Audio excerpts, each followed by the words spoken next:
Et bonsoir à toutes et à tous et bienvenue sur ce nouveau grand live, grande soirée de live Puissance Park. Alors je dis ça surtout parce qu'en général on se dit allez on va faire un live de 1 heure, 1 heure et demie, ça finit en 4 heures de trucs, donc bon voilà. Donc bonsoir à tous, bonsoir Twitch, bonsoir Discord, les deux sont activés, donc en toute théorie vous devriez nous entendre, donc si vous pouvez nous confirmer ça d'un côté comme de l'autre, sachant que quand je dis nous, en fait, bah oui, je suis pas tout seul, je suis rejoint par le bon Benji.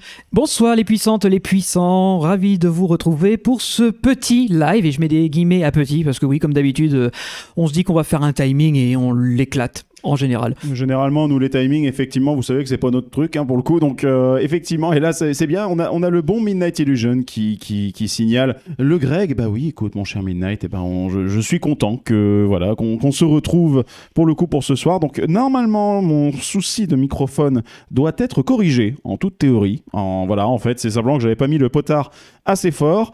Le parconaute qui cite quelqu'un que j'aime bien, c'est cool. Tout est son contrôle, ça me plaît bien. Donc c'est parfait. Filmo confirme sur Twitch que ton micro ne bug pas. Très bien, bon, très bien. Donc vous m'avertissez si jamais il y avait une merdouille, mais en théorie là, il est monté un peu plus fort et au pire je corrigerai le truc au besoin. Ça va Benji ? Bah moi ça va bien. On a une semaine de mon côté plutôt calme, à part une soirée hier, mais on en parlera un tout petit peu plus tard dans ce live et je vous garde un peu le suspense, mais sinon ça s'est bien passé. Et toi, ta semaine, comment elle s'est déroulée ? Ça, c'est un euphémisme pour dire j'ai eu beaucoup trop de boulot. Oh non, le taf ça va, hein. C'est bon. Le niveau du boulot, bon, il y a différents projets qui me mobilisent, mon attention ces derniers temps. Mais ensuite, non, bon, côté perso, c'est pas top. Mais bon, ça, on fait avec, c'est pas grave. On n'est pas là pour s'étaler sur le perso ou quoi que ce soit. On est sur Puissance Park, donc on est là pour s'éclater entre nous. Donc bonsoir à tout le monde dans les chats. Et je salue au passage Jean Yop qui nous dit qu'il nous écoute sur le retour d'Efteling. Ah bah écoute, bah coucou Jean Yop, et bah content de te compter parmi les gens qui vont nous accompagner sur ce petit live de ce soir. Et c'est maintenant que je me rends compte que j'ai un mal de gorge en fait. C'est pas grave, on va essayer de pas trop user nos voix. Donc pour ceux qui sont sur le retour d'Efteling ou de n'importe quel autre parc, j'imagine que vous nous écoutez sur Radio Puissance Park. Désolé pour l'interruption volontaire de votre programme de rock'n'roller. Mais Jean-Marc a l'habitude désormais, vu que là les lives on les fait les samedis soirs, Jean-Marc a désormais l'habitude de se faire rouler dessus en termes de programmation horaire. Donc bon bah désolé mon cher Jean-Marc. En plus c'est vrai que là on voulait Jean-Marc avait proposé en plus de se joindre à nous pour ce soir. Malheureusement en distanciel, le problème c'est que là en vrai pour tout vous dire, j'ai eu un souci technique à gérer avec un client juste avant là le live, c'est-à-dire qu'à 20h, grosso modo à 19h30, j'ai l'avertissement du truc. Je résous le truc comme je peux en distanciel, on bouffe en même temps avec Benji et on avait le live à 20h30. Donc finalement, là, malheureusement, pour mettre en place un distanciel en plus, c'était un peu compliqué. Donc excusez-nous pour ça, les amis, pour ce soir. Mais petit big up à toi parce que t'as réussi à faire genre 5 choses en même temps entre préparer le live et vous allez voir ce soir, on vous a prévu quelques petits trucs rigolos, oui. Plus résoudre ton problème professionnel, plus qu'on dîne dans le temps imparti, plus faire les réglages habituels de la régie. Moi, j'ai envie de dire, chapeau l'artiste. Hein. Bah attends, parce que ensuite, j'ai peut-être tout fait en même temps, mais il y a peut-être tout qui peut cracher en même temps aussi. C'est-à-dire que je peux avoir un appel téléphonique en urgence. Donc, et ben ce sera le live Puissance Park le plus court de l'histoire et puis c'est tout, on fera avec. Ouais, non. Et ben écoutez, ça a déjà commencé sur Twitch. Je vois que il y a iWax qui s'est réabonné, donc merci à toi. Merci beaucoup. Ça fait plaisir.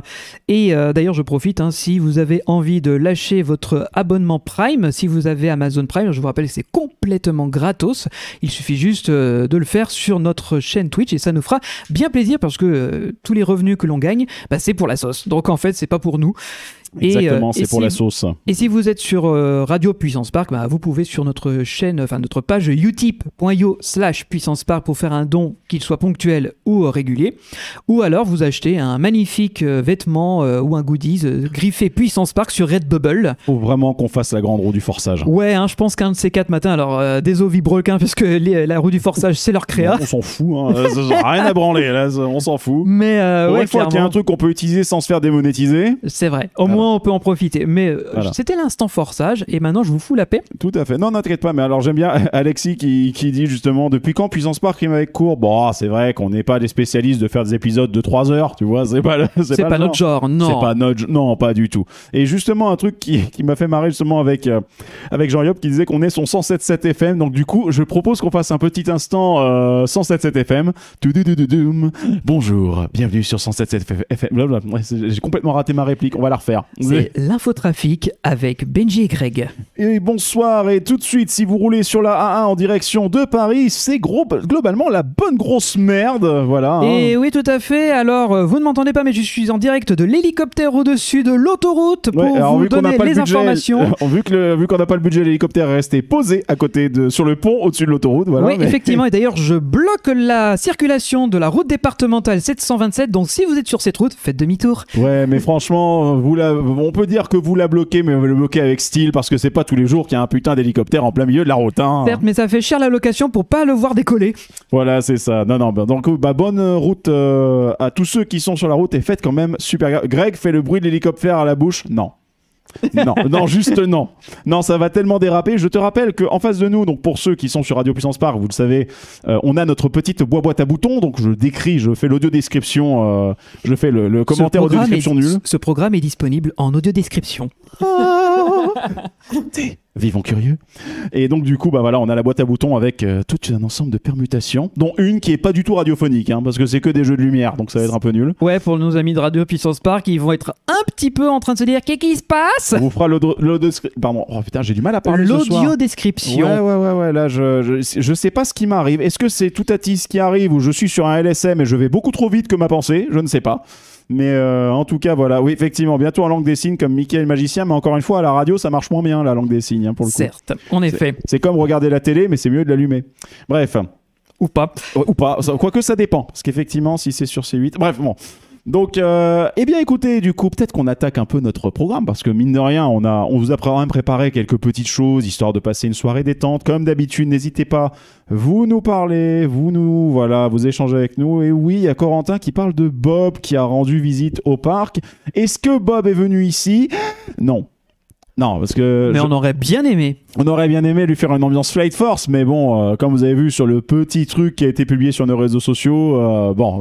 Bon, disons que Bob a, à mon avis, bien pris son pied à regarder Cars Road Trip et Flight Force. Ah, il a bien aimé ces 2 milliards bien dépensés. Hein. Bon, en vrai, alors, bon, pour être parfaitement d'accord, oui, c'est vrai que techniquement, tout n'a pas encore été claqué en termes de moulin, il en reste, mais bon, vous le savez, quand on peut faire une blague un peu gratos et complètement sous la ceinture, eh ben on l'a fait, et puis merde, voilà, donc bon...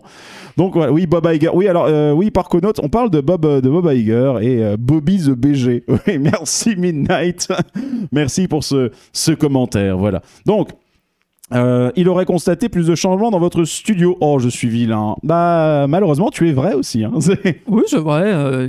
C'est quand même marrant de se dire que cette personne-là a eu le temps d'annoncer un plan d'investissement de 2 milliards, partir à la retraite, puis revenir et pas avoir tant d'évolution que ça. Non, c'est ça en fait. C'est pour ça qu'il avait l'air dégoûté sur les photos. C'est easy, mais en fait, il n'y a rien qu'à changer là. Qu'est-ce qui s'est... Il s'est passé quoi? Rendez l'argent. Comment ça? Dans les 2 milliards, il y en a 1 milliard qui est parti à Villebrequin pour le multiplat. Scandale! Mais c'était rigolo. Ah, c'était rigolo. Bon, si t'as les oreilles à côté du multiplat, c'est... Voilà. Bon. Ah, bah t'as plus d'oreilles. C'est monté à 2,5 milliards à Skip. Bah ouais, ce serait... Bah, bon, ils peuvent même en mettre 5, hein, parce que vu ce qu'ils nous pondent avec les budgets d'Avengers Campus, j'ai envie de dire, faites mieux, quoi. Si vous voulez même mettre 100 milliards, allez-y, hein, de toute façon. Au mieux, on aura quoi? Un lac avec une attraction, hein, on a l'habitude à force. Voilà, donc... Mais bon. on n'est pas là pour tracher uniquement Disneyland Paris, parce que c'est la cible facile. On est là pour tracher tout le monde, voilà. Il faut être uniforme. Voilà, parlons donc du parc Spirou. Non, je déconne. On va en parler du parc Spirou tout à l'heure, en vrai. Hein. Là, tout à l'heure, on va avoir un petit combo. On va avoir une brochette Walligator, parc Spirou. Ce sera... al dente, les amis. Et je le dis avec un accent de merde, voilà. Non, mais en vrai, bon, c'est vrai qu'on papote beaucoup sur Disneyland Paris. En vrai, en soi, il y a quand même un petit peu de nouveauté avec le spectacle de drone qui va quand même se barrer des messes. C'est dommage que ça soit pas un peu plus long, mais bon. C'est dommage d'ailleurs. J'aurais pas pu le voir en vrai. Bah, en soi, bon, on avait déjà parlé un petit peu, même c'est vrai qu'on avait sorti la parodie avec un superbe objet phallique sur la Tour de la Terreur, mais disons que en soi, le spectacle de drone, techniquement parlant, est une belle démonstration technique, ça c'est clair, il n'y a rien à redire dessus, clairement. Bon, par contre, encore une fois, le storytelling Disney, mais on va pas parler de ça ce soir. Parce que le but du jeu ce soir, c'est qu'on a différentes choses dont vous voulez justement s'entretenir avec vous, communauté de Puissance Park. Oui, et des choses bien, des choses qui donnent le smile, des beaux projets et des belles réussites. Exactement. En tout cas, belle réussite, on va voir, parce qu'il y a quand même 2 trucs là qui ont été annoncés, qui sont vraiment teasés, dont on voit de plus en plus d'images popper sur Internet, dont on va vous parler justement dans une deuxième partie d'émission, après notre petite surprise. Alors ce soir, ça va être... soirée proto, hein, d'accord, hein, ça va être, on va appeler cette séquence la mauvaise idée de Puissance Park. Voilà. Oui, c'est peut-être bien de préciser, on est en mode ça marche peut-être, et si ça marche pas, bon, bah le live s'arrêtera là, et puis c'est pas grave, on aura essayé. Voilà. Mais bref, anyway, donc... Et oui, il y a Filmo qui notifie quelque chose d'extrêmement important et d'extrêmement vrai. C'est je demande à tout le monde, tout le monde dans les deux... Ah oui, j'ai jamais compris, à tout le monde dans les deux. Bah non, monétisation.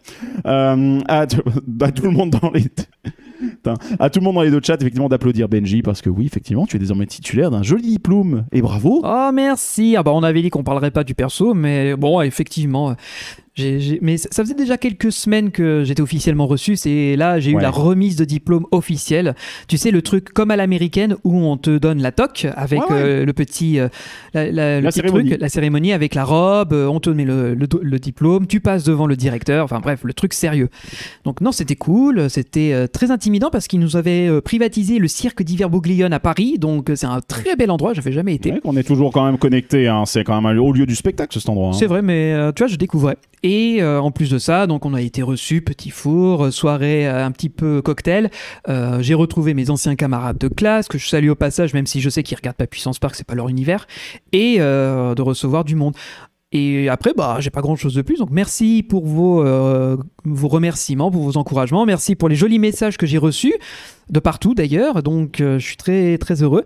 Mais j'en profite d'ailleurs pour info que j'ai beau avoir le diplôme, j'ai pas encore la paye parce que. Ça y est, le forçage. Donc, du coup, on a ici un Benji qui cherche un boulot. Bonjour. Voilà, donc, embauchez-moi. Cordialement, voilà. Je cherche du taf. Si vous êtes dans le milieu des parcs et que vous voulez un gars qui fait de la com, met de la com aux petits oignons et qui en plus vient d'être diplômé et qui connaît très bien l'univers, vous m'appelez. Voilà, c'était l'instant forçage parce qu'on ne force pas que nos pulls, on force aussi nos membres. Voilà. Exactement. Et, par contre, s'il vous plaît, ne sortez vraiment pas du tout cette phrase du contexte. Donc, ce sera censuré sinon. Non, merde, la monétisation. Hein. Donc, alors, du coup, les amis, et merci beaucoup à vos messages, franchement, ça fait super plaisir. Donc, du coup, ce soir, en fait, déjà, on va vous parler d'un petit truc, on va vous donner des nouvelles d'un projet déjà de Johan.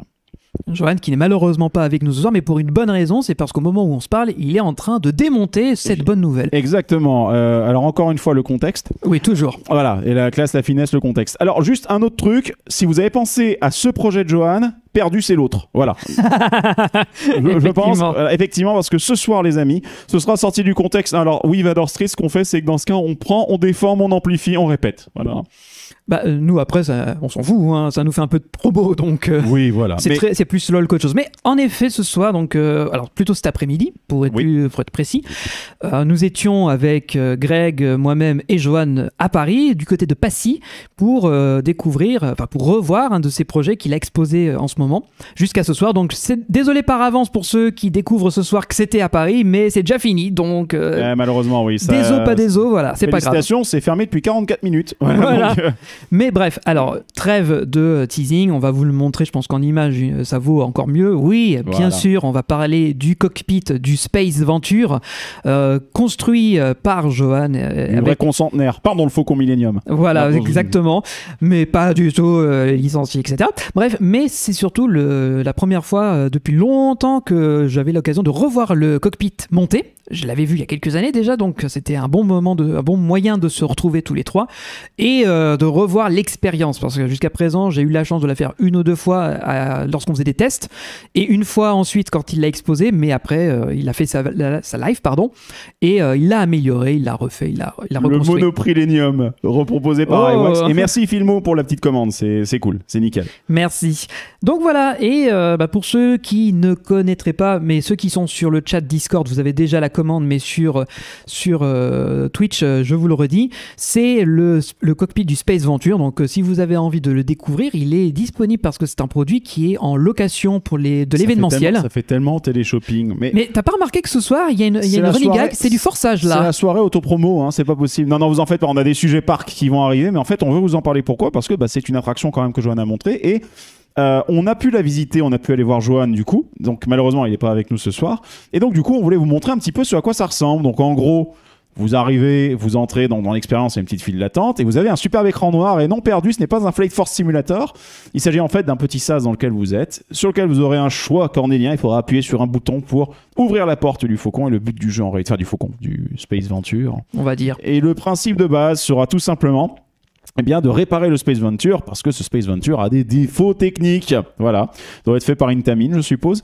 Mais donc, grosso modo, l'idée, c'est que vous allez entrer là-dedans et franchement, Johan a fait un taf, Johan et ses équipes ont fait un taf incroyable pour reproduire le truc. En fait, moi, en plus, le pire, c'est que je voulais faire une vanne à la base, mais on n'a pas eu le temps de la faire. C'est vu que le Space Venture, en fait, tourne entre conventions et centres commerciaux, en ce moment en tout cas. Du coup, je me disais, bon, quelque part, ce serait drôle de se dire que le Space Venture est sorti d'hyperespace un peu trop tard.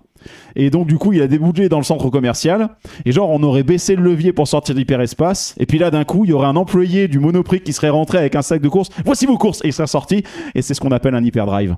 Moi je la valide totalement. Voilà. Elle marche bien. Voilà, je sais pas si alors merci beaucoup mon cher Benji aussi pour tes capacités de simulation parce que vu que j'ai écrit la vanne tout à l'heure dans Signal c'est très gentil de me sentir soutenu. Elle reste drôle, tu vois, c'est ça qui est intéressant. Et dans les deux chats je pense qu'ils sont d'accord, voilà. Il y a un tout petit décalage, mais je n'ai pas trop de doute là-dessus. Je pense que ça va plaire. Donc, voilà. Donc bon, on va peut-être pas laisser que sur le bouton vert qui clignote. Il y a autre chose. Il n'y a pas que ça. Voilà. Donc juste pour que vous voyez un peu à quoi ça ressemble. Donc là, on a le cockpit, le panneau du cockpit quand même avec les bons leviers, etc. Enfin, en vrai, je suis baba parce que le truc c'est que le Space Venture n'est pas encore une fois là le but du jeu, on fait pas de placement, hein. C'est juste vraiment, en tous les cas c'est même pas un produit à puissance park, mais c'est juste pour saluer le taf qu'a fait Johan. Pourquoi ? Parce que sincèrement quand on voit le niveau de détail et surtout le fait que les boutons que vous voyez, les trucs, les diodes fonctionnent et surtout que c'est interactif, c'est-à-dire que c'est pas juste un décor fixe sur lequel non pas touche petit con, non, le but du jeu là c'est touche petit con. Touche. Oui, tu peux appuyer les boutons, ça fait des blips, ça fait des bips, ça fait des bloops, ça fait des bruits dans tous les sens. Ça fait splash. Ah non, ça c'est autre chose. Et donc du coup, grosso modo, voilà, donc un petit panoramique à l'intérieur. Donc du coup, bien sûr, l'environnement centre commercial est vendu séparément, mais du coup, regardez un peu. Enfin, je sais pas. Moi, je suis baba là-dessus parce que c'est vrai que je suis plus habitué à faire. Tiens, coucou, un Johan Soupli furtif passe dans le fond. Et quand vous voyez, en fait, il y a plein d'animations qui sont disséminées un peu partout, et donc du coup, la procédure de réparation que vous allez devoir suivre, eh bien, va vous forcer à aller appuyer par-ci, par-là, etc. Et donc du coup, venir bricoler des petites choses sur le Faucon. Et franchement, c'est assez cool quand on voit effectivement, encore une fois, le niveau de réalisation. Donc franchement, un gros bras et un gros bravo à Johan pour ce taf, parce que franchement, autant aujourd'hui c'est facile, non, c'est, je vais dire, assez facile de pouvoir bénéficier d'outils numériques pour pouvoir faire des programmes, des choses comme ça. Je sais, les parties régie, etc., je les ai codées, la radio, par exemple, ce genre de trucs. Mais le fait d'avoir la possibilité de faire à la fois le tangible, donc le physique, l'électricité et la partie, une petite partie interactive, sur laquelle j'ai mis 50 petits centimes à filer un petit coup de main, mais en soi, c'est vraiment incroyable, quoi. Le boulot est tellement bien fait, et le pire, c'est que pour avoir fait Smuggler's Run, bien sûr, là oui, on est sur un truc qui a été fait par Johan et des équipes. Il n'y a pas les mêmes budgets. Oui, non, il n'y a pas les mêmes ambitions. On est d'accord. Il n'y a pas eu les mêmes ambitions projet, il n'y a pas eu le même budget, il n'y a pas eu les mêmes problématiques. Disney, forcément, les mecs arrivent, ils mettent énormément d'argent sur la table, ça aide. Je vais juste répondre à un petit commentaire qui me fait rigoler de Flo la Torpille. Est-ce que vous avez des boutons Easter eggs dans le cockpit ? Oui, bien sûr. Oui. D'ailleurs, il y a énormément de références dans le cockpit dans tous les sens, que ce soit les boutons, les animations, le son. Et là-dessus, je peux pas trop en révéler, j'ai pas envie de gâcher la surprise, il vaut mieux aller sur place et tester par soi-même. Exactement, et Filmo qui remonte le truc, Greg aime bien les boutons. J'adore les boutons, effectivement, genre par exemple ce bouton-là.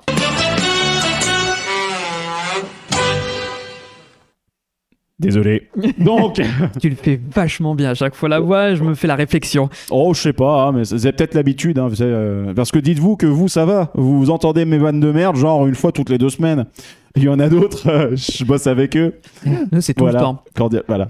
Et tu sais, il n'y a pas genre une pause de midi à 14h ou le soir après 19h. Non, ça s'arrête pas. Non, avec moi, non. En fait, le truc, c'est que j'ai un ratio, j'ai 90 000 contre 1. C'est-à-dire, en fait, il y a 90 000 blagues de merde et il y en a à peu près une qui se tient. Donc bon. Et spoiler, la bonne blague est déjà passée. Donc là, il faut qu'on attende. Ça va être particulièrement long ce soir. Il y a Alexis 2407 qui dit il y a plus d'effets dans le cockpit que dans Flight Force. Je valide.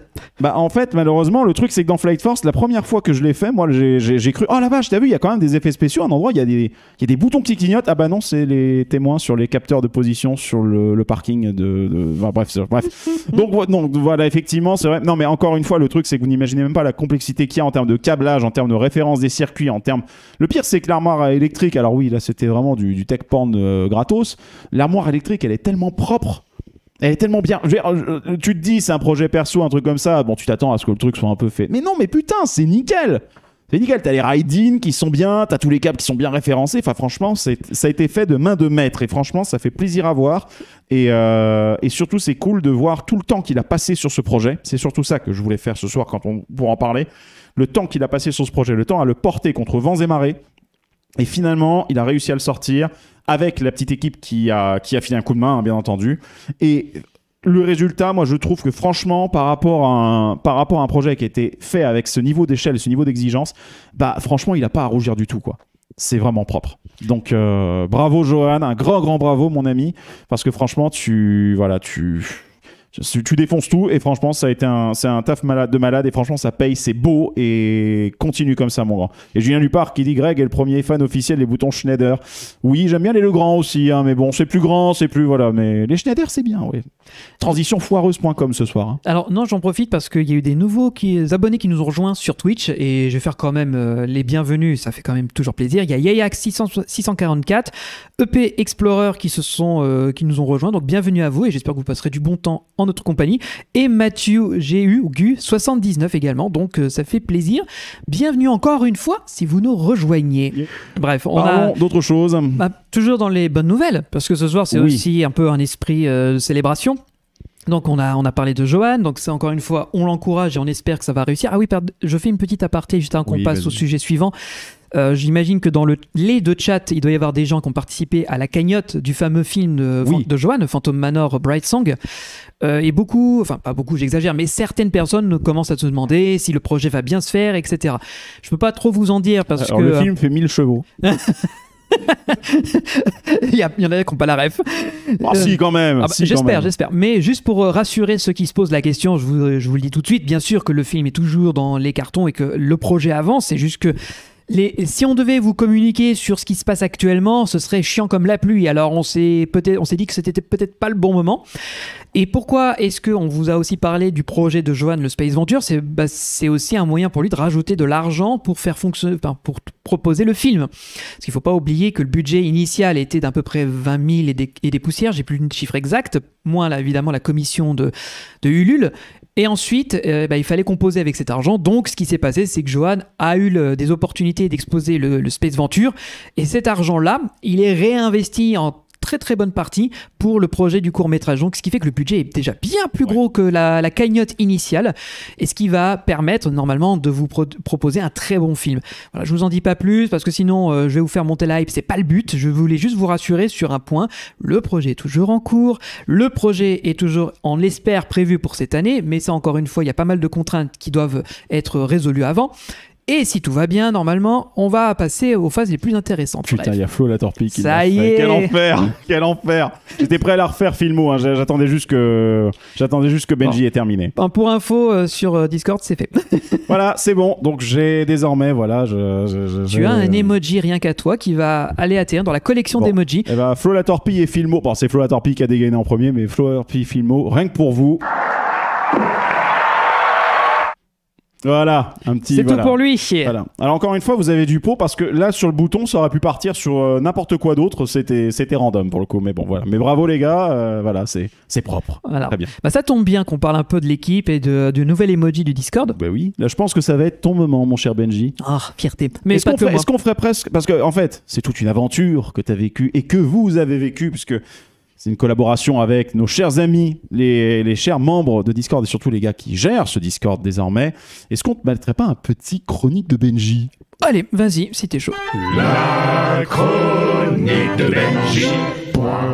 Point, toujours. Le point, oui. Ça ne manquera jamais. Bref, alors, oui, si vous avez suivi notre actualité ces derniers jours, on vous a un peu teasé le fait que notre Discord avait besoin d'être revigoré, on va dire, de subir une petite cure de jouvence. Le truc, c'est que dans l'équipe de Puissance Park, donc que ce soit Greg, que ce soit Johan, Valentin, Maxence, etc., bah, le truc, c'est qu'ils ont leur occupation. Ils sont très pris. Beaucoup de boulot et pas forcément l'envie non plus de s'investir dans Discord. Et on peut les comprendre, je force personne.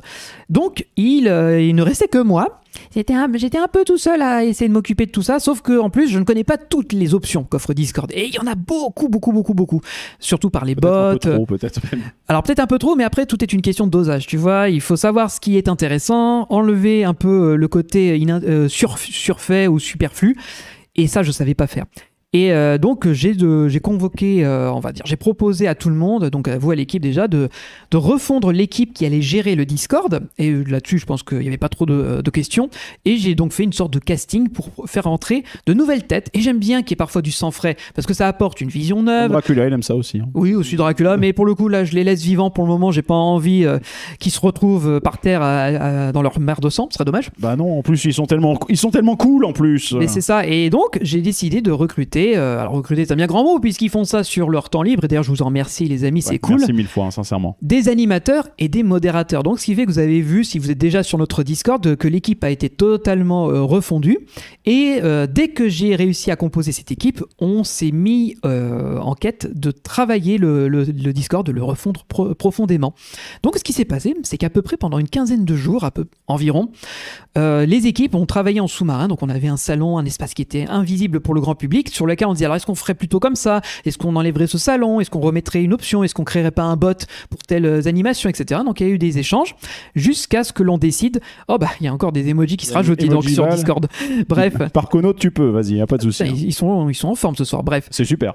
Et donc à l'issue de ce grand remue-ménage, on a décidé de refondre le Discord et ça s'est fait, c'est tout frais puisque ça date d'hier, vendredi 17 mars. Alors ce qui est génial, c'est que ça date d'hier, mais ils proposent déjà de faire un syndicat, la CGTPP.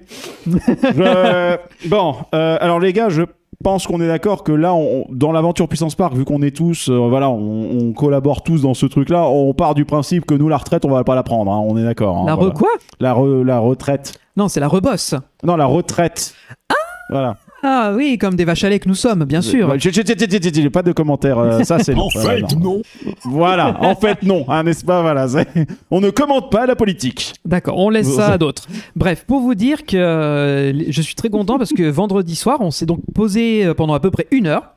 On a fermé le serveur, on a tout remis à plat, on a créé des salons, on a changé les robots, on a changé les modes de fonctionnement. Et maintenant, c'est tout niqué. Ah non, c'est tout nickel. C'est tout nickel, exactement. Parce que l'équipe a fait un taf de malade et ça marche du feu de Dieu. Et d'ailleurs, on a eu plein de nouveaux arrivants depuis, puisque j'en ai évidemment parlé sur nos réseaux. Ça fait plaisir.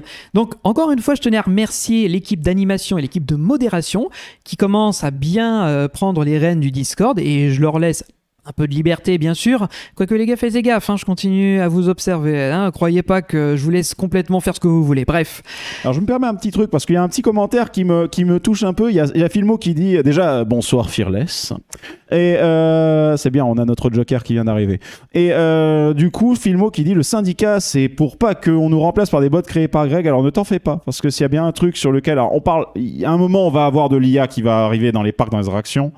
Mais il y a bien un usage que j'apprécie pas trop avec l'IA, c'est le remplacement humain. Donc t'inquiète pas, Filmo, c'est vraiment pas du tout mon genre. Par contre, celui de Benji, oui. Ah, super, merci beaucoup. Non, voilà. Bon. En bref, là, on peut peut-être maintenant afficher pour ceux qui sont sur Twitch ce que ça veut dire le nouveau serveur. Tu peux mettre oui, l'affichage. Bien sûr. Hop, le voilà. Alors, ce sont des captures d'écran, les gars. On a fait ça tout à l'heure. Voilà, l'ordinateur qui diffuse les supports. On préfère éviter d'aller trop sur Internet dessus parce que sinon, avec les retours de son, t'as des bips. Enfin, c'est chiant. Donc, on l'a laissé comme ça. Donc, on a fait des petites captures d'écran de ce à quoi ça ressemble. Voilà, et je voulais mettre un focus sur les animations avec les mini-jeux. Donc ça, c'est un truc qui est super cool. On a une équipe qui est motivée et qui va vous proposer régulièrement des jeux. Ça peut être de tout, ça peut être des quiz, ça peut être des devinettes. Ça peut être, là on a testé un nouveau concept inspiré d'une des épreuves d'Alain Chabat du Burger Quiz, qui est le speech bourré. Le speech bourré, ouais. En fait, on demande à ChatGPT, bah oui, on parle d'IA, on est dedans. Ouais. Enfin là, c'est plus GPT que chat. Hein. Oui, bon, non, c'est le speech GPT. Le speech tout pété. Le speech pété. Et l'idée, c'est, on résume une attraction, on la rend la plus imbitable possible. Donc, on utilise des langages avec un peu d'argot, avec des accents, des expressions. C'est que des trucs qui passent plus sur YouTube. Ouais, clairement. Et surtout, on essaie de rendre ça le plus vague pour que derrière, on vous laisse deviner de quelle attraction on voulait bien parler au départ.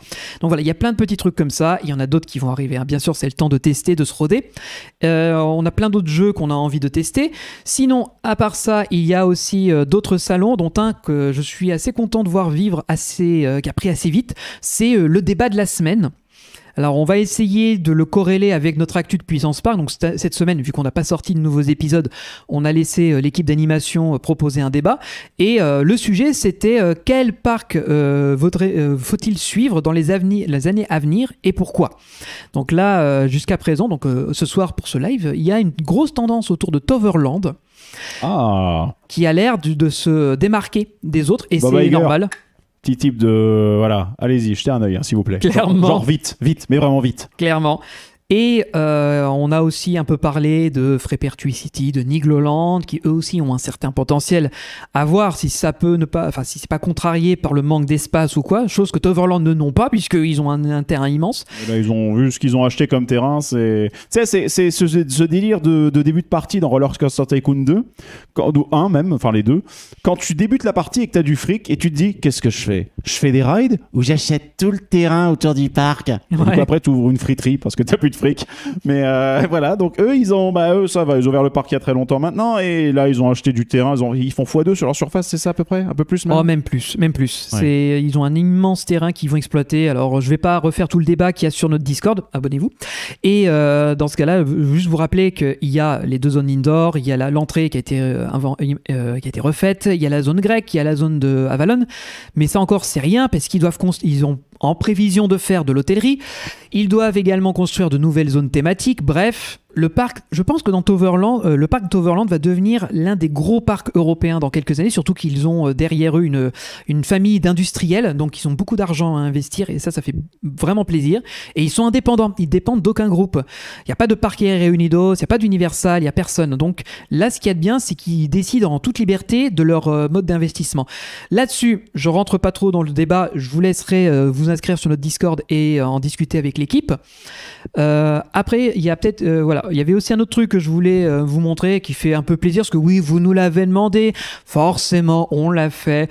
On a un salon entièrement dédié à Nigloland. Voilà, comme ça, les fans de hérissons vont pouvoir se faire plaisir. Je sais qu'il y en a beaucoup dans notre communauté et ça fait ça nous rend très joyeux.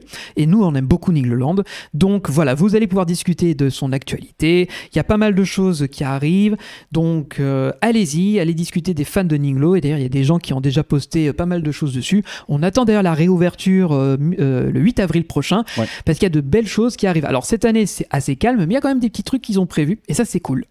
Ouais, il y a une nouvelle, il y a un tout nouveau truc là, une nouvelle rivière, je crois, c'est la rivière des fées, quoi. C'est un petit, mais il y a pas de chute, quoi. C'est un tout petit truc. Non, c'est une rivière d'hélice comme il y a au parc Astérix. D'accord. En fait, c'est même pas une nouvelle attraction, c'est une rethématisation de l'ancienne attraction qui était déjà en place dans le village merveilleux. C'est juste que pour lui donner plus de cohérence, pour lui donner un vent de fraîcheur. Ils ont entièrement repeint la file, entièrement refait les décors et une nouvelle bande-son. Donc, c'est pas mal. C'est pas dégueulasse du tout, effectivement. Donc, tu veux continuer à meubler un petit peu en mode Ikea pendant que je prépare la suite? Oui, si tu veux, vas-y. Il faut un petit peu de temps quand même pour histoire de garder une petite dynamique, histoire de vous éviter de vous balancer juste un écran d'attente pendant 2 minutes. Voilà, donc ce qu'il y a de bien, c'est que vu que tu vas parler, ils vont voir ce que je prépare derrière. Je te laisse aux commandes du live. Merci. Ne casse rien. Je ne cache rien, je ne touche à rien à part parler à nos abonnés. Alors, juste, je vois qu'il y a quelques messages dans les deux chats. Si vous avez des choses à dire, allez-y seulement, puisque comme on a dit chez Ikea, je meuble. À quand un salon dédié au parc Spirou, nous demande Fearless Pictures sur Twitch. Pour l'instant, c'est pas prévu. Alors, blague à part, même si nous on se moque du parc, il n'y a pas grand chose à dire autour de ce parc-là, déjà. Et on n'a pas une grosse communauté de fans de Puissance Park qui s'intéressent à ce parc en général. Tu déconnes. Donc, ça n'a pas grand intérêt de lui dédier un salon entier. Après, est-ce qu'il y a aucun groupe bonne transition pour une nouvelle catégorie? Alors oui, pour l'instant, il y a pas mal de choses qui doivent être, on va dire, fignolées sur le Discord. Il y a BTM10 sur Discord d'ailleurs qui rappelle qu'il y a aussi des choses qui doivent être ajustées. Bah, c'est un peu comme un TNA en fait. Donc test and adjust. Si vous nous dites que certains éléments ne fonctionnent pas, vous nous faites la remontée d'infos et nous derrière on va régler les problèmes. Et on a encore des idées qu'on aimerait développer avec des bots, avec des concours, avec des animations. Donc là-dessus, vous inquiétez pas, le Discord, même s'il a été refondu, n'est pas fini. Et d'ailleurs, c'est un peu comme disait Walt Disney, Discord ne sera jamais fini tant qu'il y aura un Benji et une équipe d'animation sur Terre, quoi. Bref. Exactement, effectivement. D'ailleurs, BTM le disait sur Discord, effectivement. Donc très bien. Bah voilà, merci beaucoup. Alors à quand? Alors Yo-Yo qui demande à quand le parc fait par notre Tom Moreau et Greg National. Je me souviens d'une époque, il y a eu un sondage sur un live assez vieux. Oui, c'était sur le live Space, je crois. C'était avant Puissance Park. Oui. On avait fait péter oh la vache. Oh, putain, mais le déterrage, mais tu nous files un coup de vieux. Ouais, grave. À quand un parc fait par nous? Oh là là. Ben, alors à ce moment-là, c'est pas. Il y a un master plan qui est prêt. Il y a plusieurs projets qui existent. Mais c'est pas un parc comme le pire. Un jour, je pourrais peut-être même le présenter parce que dans tous les cas. Bah, si des fois que vous soyez investisseur potentiel, pourquoi pas, hein? Ouais, enfin non, mais c'est. Bah quoi, au bout d'un moment, il y a un gars qui nous dit dans le chat. Le mec, c'est très bien, je mets 10 millions sur le Utip. Allez, c'est parti. Bah non, il nous envoie un message en privé, il nous dit moi je suis vraiment investisseur, je mets 500K sur la table, go, bah c'est bon. Bref. Non, mais en tout cas, ouais. Mais pardon, je t'ai coupé. Bah non, il y a pas de souci. Ouais, je me rappelle de ce live. Ça remonte maintenant, mais on avait tellement fait au poil de cul ce live en termes de timing. Ouais, bah surtout qu'on avait des contraintes, donc on pouvait pas se permettre de faire nawak. Exactement. Mais ouais, dans un projet de parc géré, construit par nous, bah déjà il faudrait plein de Utip, plein de Redbubble et plein de Ulule, kiss bank bank. Il faudrait plein de crypto, mais de préférence haussière, hein, parce ouais, que voilà. C'est pas toujours évident. Et si une banque française, type BNP Paribas, Crédit Agricole, mais surtout pas une banque de la Silicon Valley. Hein. Non, c'est pas une bonne. Mais si un banquier qui écoute ce live est prêt à sortir le gros chéquier, parce que là on parle en millions et en envie. On n'arrête tellement pas de faire du forçage en mode donner. Non, c'est pas. Voilà. Donc bon. Mais mais en tout cas, est-ce qu'on passerait pas à la suite, mon cher Benji? On fait comme ça? On fait comme ça. Faisons. Okay. D'accord. Ok, Greg, faisons comme ça. D'accord, faisons comme ça. Donc je vais verrouiller Nine pour le coup. Alors Nine, ta gueule. Voilà, je reprends la main. Voilà, donc le temps que tu puisses tranquillement t'installer là-bas, je vais simplement aussi en profiter pour préparer 2-3 petites choses. Donc bien entendu, les gens qui sont sur Radio Puissance Park, vous allez entendre ce que l'on va faire. L'idée, c'est que vous l'avez compris, on démarre le fond vert, on va essayer de s'en servir pour une première fois. Si vous entendez les petits bruits de micro de Benji, c'est normal, j'ai pas eu le temps de verrouiller les microphones, donc désolé. On fait ce test en live pour que vous nous disiez un peu ce que vous en pensez. C'est une grosse connerie en vrai en soi, hein, donc ne vous attendez pas à un truc de gueudin. C'est juste que ça nous a fait marrer parce qu'il s'avère que dans le cadre de, justement des fonds verts et de mes autres activités, attention les yeux Benji, voilà. En fait, il s'avère que il y a toujours la problématique quand tu installes un fond vert quelque part d'avoir une démonstration qui se tienne ou qui soit marrante. Alors bien sûr, là celui-ci il est installé à l'arrache. C'est juste pour déconner. Et donc du coup, les amis, eh bien on vous propose quoi la téléco. Ah mais oui, c'est vrai. Ça marche mieux avec la télécommande, voilà. Donc eh bien ce soir, on vous propose un petit truc. On vous propose en avant-première exclusive mondiale parce que tout le monde a trouvé que l'idée était vraiment merdique, donc nous on le fait, c'est la base. Et ben on va se faire un petit tour puisqu'il est 21h10. On est juste avant les programmes du soir normalement, donc du coup, eh bien c'est l'heure de retrouver la météo des parcs avec Benji. Coucou. Me voilà sur fond vert, c'est trop bien. Voilà, effectivement, le fond vert utilisé. Eh bien, mon cher Benji, vas-y, que veux-tu nous dire? Alors, est-ce que je prends vraiment l'intonation d'un... Tente, vas-y, juste pour la déconne, et recule-toi un peu pour être plus... voilà. Allez, je teste, hein, vous m'excuserez. Alors oui, je préviens d'avance, je suis équipé d'un micro, j'espère que c'est bon niveau son, et la caméra est placée légèrement en plongée, donc ça fait un placement très bizarre, mais on s'y fait. Bonsoir à toutes et à tous, bienvenue pour cette météo de l'affluence des parcs d'attraction avec le T, ce serait quand même mieux. Cette édition va être consacrée à l'ouverture des nouveautés à partir de la semaine du 8 avril 2023. Et comme vous pouvez le constater sur la carte qui s'affiche actuellement sur votre écran, coucou Radio Puissance Park, vous pouvez découvrir les petits carrés blancs qui vont marquer les nouveautés principales que vous pourrez découvrir à partir du 8 avril. Donc si vous voyez un peu dans la région Île-de-France, bien sûr, il y a Toutatis au parc Astérix. Dans la région de l'Ouest, il y a bien sûr le Mime et l'Étoile au Puy du Fou, ainsi que le nouvel hôtel écologique Ecology, ainsi que le film 4D dont j'ai oublié le nom. Étincelle, je te remercie. C'est con, Étincelle on aurait pu appeler ça Orage, tu vois, ça aurait été...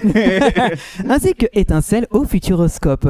Dans l'Est du pays, vous pouvez également découvrir deux nouveautés qui vont arriver également à peu près à la même période, avec déjà dès le 8 avril la Rivière des Fées pour le parc Nigloland, et un petit peu plus tard, vers le début de l'été, El Mocarete, je le fais avec l'accent, au parc Frépertucity. Et comme vous pouvez le constater, les petits carrés plus foncés marquent aucune nouveauté. C'est dommage. Ou des nouveautés qu'on n'avait pas envie d'en parler parce qu'on fait ça à l'arrache comme ton pointage, mais c'est pas grave. Exactement.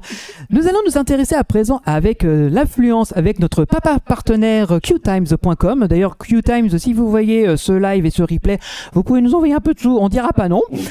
Tu parles. Donc, comme vous pouvez le constater, certains parcs vont avoir une très forte affluence comme Disneyland, mais ça, c'est à peu près tous les jours de la semaine la même chose. Donc, si vous avez prévu de vous rendre dans le parc d'ici le 8 avril prochain, n'y allez pas. En revanche, si vous avez prévu de vous rendre vers le parc Astérix, vers la semaine d'ouverture, vous pouvez y aller. Les conditions sont au vert et vous profiterez d'une excellente journée. On précise, ce sont les vraies données qu'on a compilées depuis QTimes. Hein, donc, ce sont des moyennes qu'on a fait à peu prprès sur la semaine d'ouverture. Les chiffres sont des vrais chiffres. Là-dessus, on est sûr. En revanche, si vous avez l'intention d'aller du côté de l'Est avec les parcs marqués d'une croix que je montre très mal avec mon bras. T'es en mode, genre, il est où là? C'est comme les premiers présentateurs météo. Bah oui, normal. Alors, vous avez donc Walligator Grand Est, Walligator Sud-Ouest et le parc Spirou. Vous avez vu qu'il y a des croix, n'y allez pas. Pourquoi vous iriez? De toute façon, faut pas y aller. Voilà. Bref.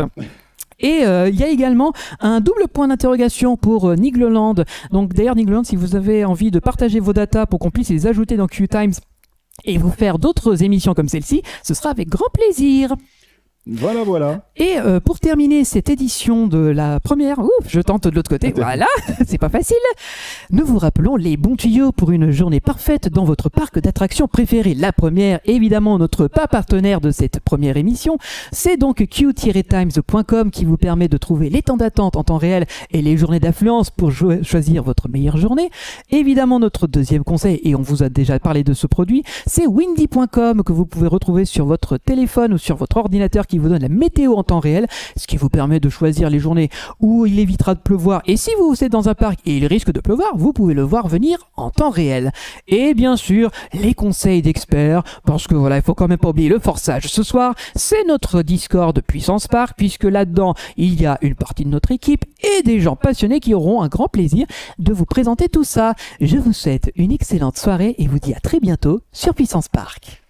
Eh ben merci mon petit Benji, voilà les amis, on espère que ça vous aura plu, ce concept claqué du cul encore une fois, c'était l'instant mauvaise idée, Puissance Park, voilà, et donc du coup on est ravis de faire ce test, ça a fait bien réagir. Alors par contre j'ai une mauvaise nouvelle Benji, tu as désormais un emoji aussi, merci Filmo, voilà, qui s'est lâché encore une fois, qui a fait du détourage, mais on espère que cette connerie vous aura plu, mais et voilà. si vous en voulez d'autres, vous nous dites et on essaiera d'en refaire quand on aura de l'actualité. Ça s'appelle donc la météo de l'affluence. Voilà, ça, on n'a pas encore le nom du truc. Donc si vous avez des idées de noms à la con pour cette séquence, voilà. Et pour ceux qui... Alors bon, je pense que personne n'a envie de savoir comment on a fait les cartes. Donc je les ai zappées parce que j'avais envie de faire un forçage, mais pas du tout. Donc non. Donc je vais juste aller vite fait... replier le fond vert et puis je reviens pour Est-ce que tu veux que je le fasse à la limite pendant que parce que moi je suis plus près géographiquement. Donc, non, t'inquiète pas. Très bien. J'y retourne. Alors moi je suis obligé de regarder parce que j'ai pas vu les retours. Est-ce que ça vous a plu? Oui, il y a un emoji Benji, c'est trop cool. De rien, c'était vraiment bien. C'était super. Bravo Benji Baudin. Je suis très touché. Et les pubs TF1. Et mon avis sur l'emoji. Il a beaucoup plus de cheveux que lui, par contre. Ah, l'emoji, il est très drôle. J'aime bien. Oh, attends une seconde, oui. Avec les conneries qu'on a dit, t'as vu ce que Julien a balancé? Voilà, j'allais le répéter. Donc voilà l'actu. On est très heureux de vous dire et merci à Julien de nous avoir filé l'exclusivité. si vous comptez aller visiter Nigloland cette année, eh ben il y a une application qui va sortir et ça c'est super cool. Et ça, merci les mecs, parce que c'est vrai que ensuite derrière, faut voir comment est-ce que les données seront accessibles, si c'est payé à l'appli ou s'il y aura moyen de récupérer via une API, parce que c'est toujours intéressant de pouvoir intégrer ça aussi dans les tableaux de bord, genre QTimes. On n'est pas affilié avec eux, on en a beaucoup parlé dans la météo, mais l'idée c'était qu'on avait besoin de contenu pour mais c'est aussi alimenter parce un peu, que donc, ça fait partie, tu sais, on aime bien tout ce qui est open source, qui permet d'avoir des outils alternatifs que les solutions propriétaires, comme on dit. Et QTimes est open source, c'est-à-dire que vous pouvez prendre leur noyau et vous pouvez le réutiliser après avoir cité leur nom. Donc, c'est du fair use, quoi. Alors, c'est pas exactement pas vraiment open source. Bon, on s'en fout, c'est pas la terminologie exacte, mais c'est vrai qu'ils sont assez ouverts, il n'y a pas besoin de compte en soi, donc tu peux t'en servir directement comme ça. Donc, pour ça, on le recommande. Encore une fois, je me permets un petit encart. Un petit instant, peut-être un petit instant nerd. C'est parti. Tu peux nous expliquer comment ça marche? Vite, c'est l'instant nerd de Greg. Voilà, j'attendais le jingle comme un con. Donc là, vous avez eu 2 secondes de Greg qui attend la fin du jingle. Bravo. Mais en soi, non. Encore une fois, l'instant nerd qui va être consacré un petit peu à la vie privée et à la sécurité de vos données personnelles et de vos informations confidentielles. À chaque fois qu'on installe une application pour ci, pour ça, vous m'avez déjà entendu bratser sur ce genre de truc par le passé dans Puissance Park. C'est vrai que quelque part, installer une application pour un parc d'attractions ou bien pour de la météo ou des trucs finalement si anodins, c'est un peu dommage parce que finalement, vous allez vous donner, une application, une fois qu'elle est installée, va pouvoir avoir accès à énormément de choses dans votre téléphone. Et derrière, ça peut poser des petits problèmes. Lorsque soit l'application, elle est créée par des développeurs qui vont aller monétiser les données et ça refait encore une source comme ça. Ou alors, si jamais un jour il y avait un compte utilisateur à créer avec une adresse mail, un mot de passe, manque de peau, c'est un petit truc, la base de données, elle fuite et vous avez un mot de passe qui fuit dans la nature et ça peut poser des problèmes. Donc, autant que possible, essayez autant que possible d'utiliser des web apps, des applications qui sont donc disponibles via votre navigateur, de préférence sans compte utilisateur. C'est toujours ça en moins. Il y a toujours des moyens de pister, mais c'est quand même... Tu donnes pas un mot de passe à une entreprise quelconque, quoi. Et donc, du coup, en général, ça peut s'avérer être des solutions un petit peu plus safe. Et souvent, en plus, par le navigateur, il y a un autre truc qui joue. C'est qu'une application qui tourne en arrière-plan. Si les développeurs ont mis un système de collecte de données, ça veut dire que l'application va renvoyer des données en permanence. Donc, du coup, elle va siphonner votre batterie, elle va utiliser votre processeur et donc elle va siphonner votre batterie. Et donc, c'est con. Ça vous bouffe de la data avec les données, ça bouffe votre batterie, c'est nul. Une page web, l'avantage, généralement les navigateurs genre Brave, Firefox, ce genre de choses sont beaucoup plus compartimentés, ce qui fait qu'une page web va avoir beaucoup moins le droit de faire de choses. Elle peut renvoyer quelques informations, mais c'est très limité. Et surtout l'avantage, c'est quand vous fermez l'onglet, le code en question est effectivement tué de votre navigateur. Et donc du coup, elle disparaît entre guillemets, donc elle ne va pas utiliser de ressources sans votre consentement. Donc c'est souvent un meilleur choix en soi à faire. Donc n'hésitez pas quand vous avez ce genre de solution, et ça c'est un truc qui aura peut-être le label Puissance Park, eh bien ce sera, si vous connaissez, et là c'est un appel à vous tous sur Twitch, sur Discord, eh bien pourquoi mes profs m'ont jamais dit ça? Mathieu, viens dans mon école. Non, mais il faut que ça sache. J'ai pas d'école, mais voilà, il faut que ça sache, dites-le. Et l'idée simplement, c'est que si moi, ce que je vous invite à faire sur Discord, peut-être qu'on pourrait faire un petit salon, les outils, les bons tuyaux. Essayez de recommander si c'est possible, bien sûr. S'il n'y a pas le choix, s'il y a vraiment une appli killer et il n'y a que ça qui existe, tant pis, on utilise l'appli. Mais si vous connaissez des alternatives un peu plus ouvertes, un peu plus respectueuses de la bonne, de la vie privée, ou simplement qui peuvent être utilisées sans compte utilisateur et de préférence sans installation via une page web directement, ça peut être un bon truc de se le partager, ce genre de choses. Moi-même, ça m'intéresse parce que plus je vois ce genre d'exemple aussi, plus moi, je vous le dis clairement, en parler aussi en cours, etc. Donc, quelque part, pouvoir montrer ce genre de choses, c'est une bonne chose. Ouais, c'est un peu un rôle d'évangélisation que de présenter des outils alternatifs parce que même moi qui viens donc de la com, on nous explique que pour faire du graphisme, de l'édition vidéo et de la publication réseau social, il y a que quelques outils. Mais ils sont tous propriétaires. Sauf que quand tu m'expliques que pour un Photoshop, il existe un Krita, pour un Premiere Pro, il existe autre chose, Shotcut, etc. Il y a toujours un truc. Sauf que c'est pas des solutions qui ont pignon sur rue. Il faut payer. Elles sont un peu dans un cercle restreint. Elles sont pas hyper représentées dans la sphère générale. Bah oui. Donc, à moins d'être un petit peu comme toi qui t'intéresse, qui regarde, qui a une veille, qui fait du benchmark, donc de la veille concurrentielle, qui regarde ce qui se fait. Et puis comme toi, tu es déjà investi dans l'open source et que tu t'intéresses à ces univers-là, forcément, tu arrives plus facilement à nous dire, ah bah il existe ça, il existe ça, il existe ça. Et en même temps, aussi, c'est l'instant présentation de la philosophie Puissance Park. Oui, nous aussi, on aime bien cette approche. On n'est pas spécialement fan de tout ce qui est propriétaire et qui te rend captif, même si par la force des choses, on y est obligé.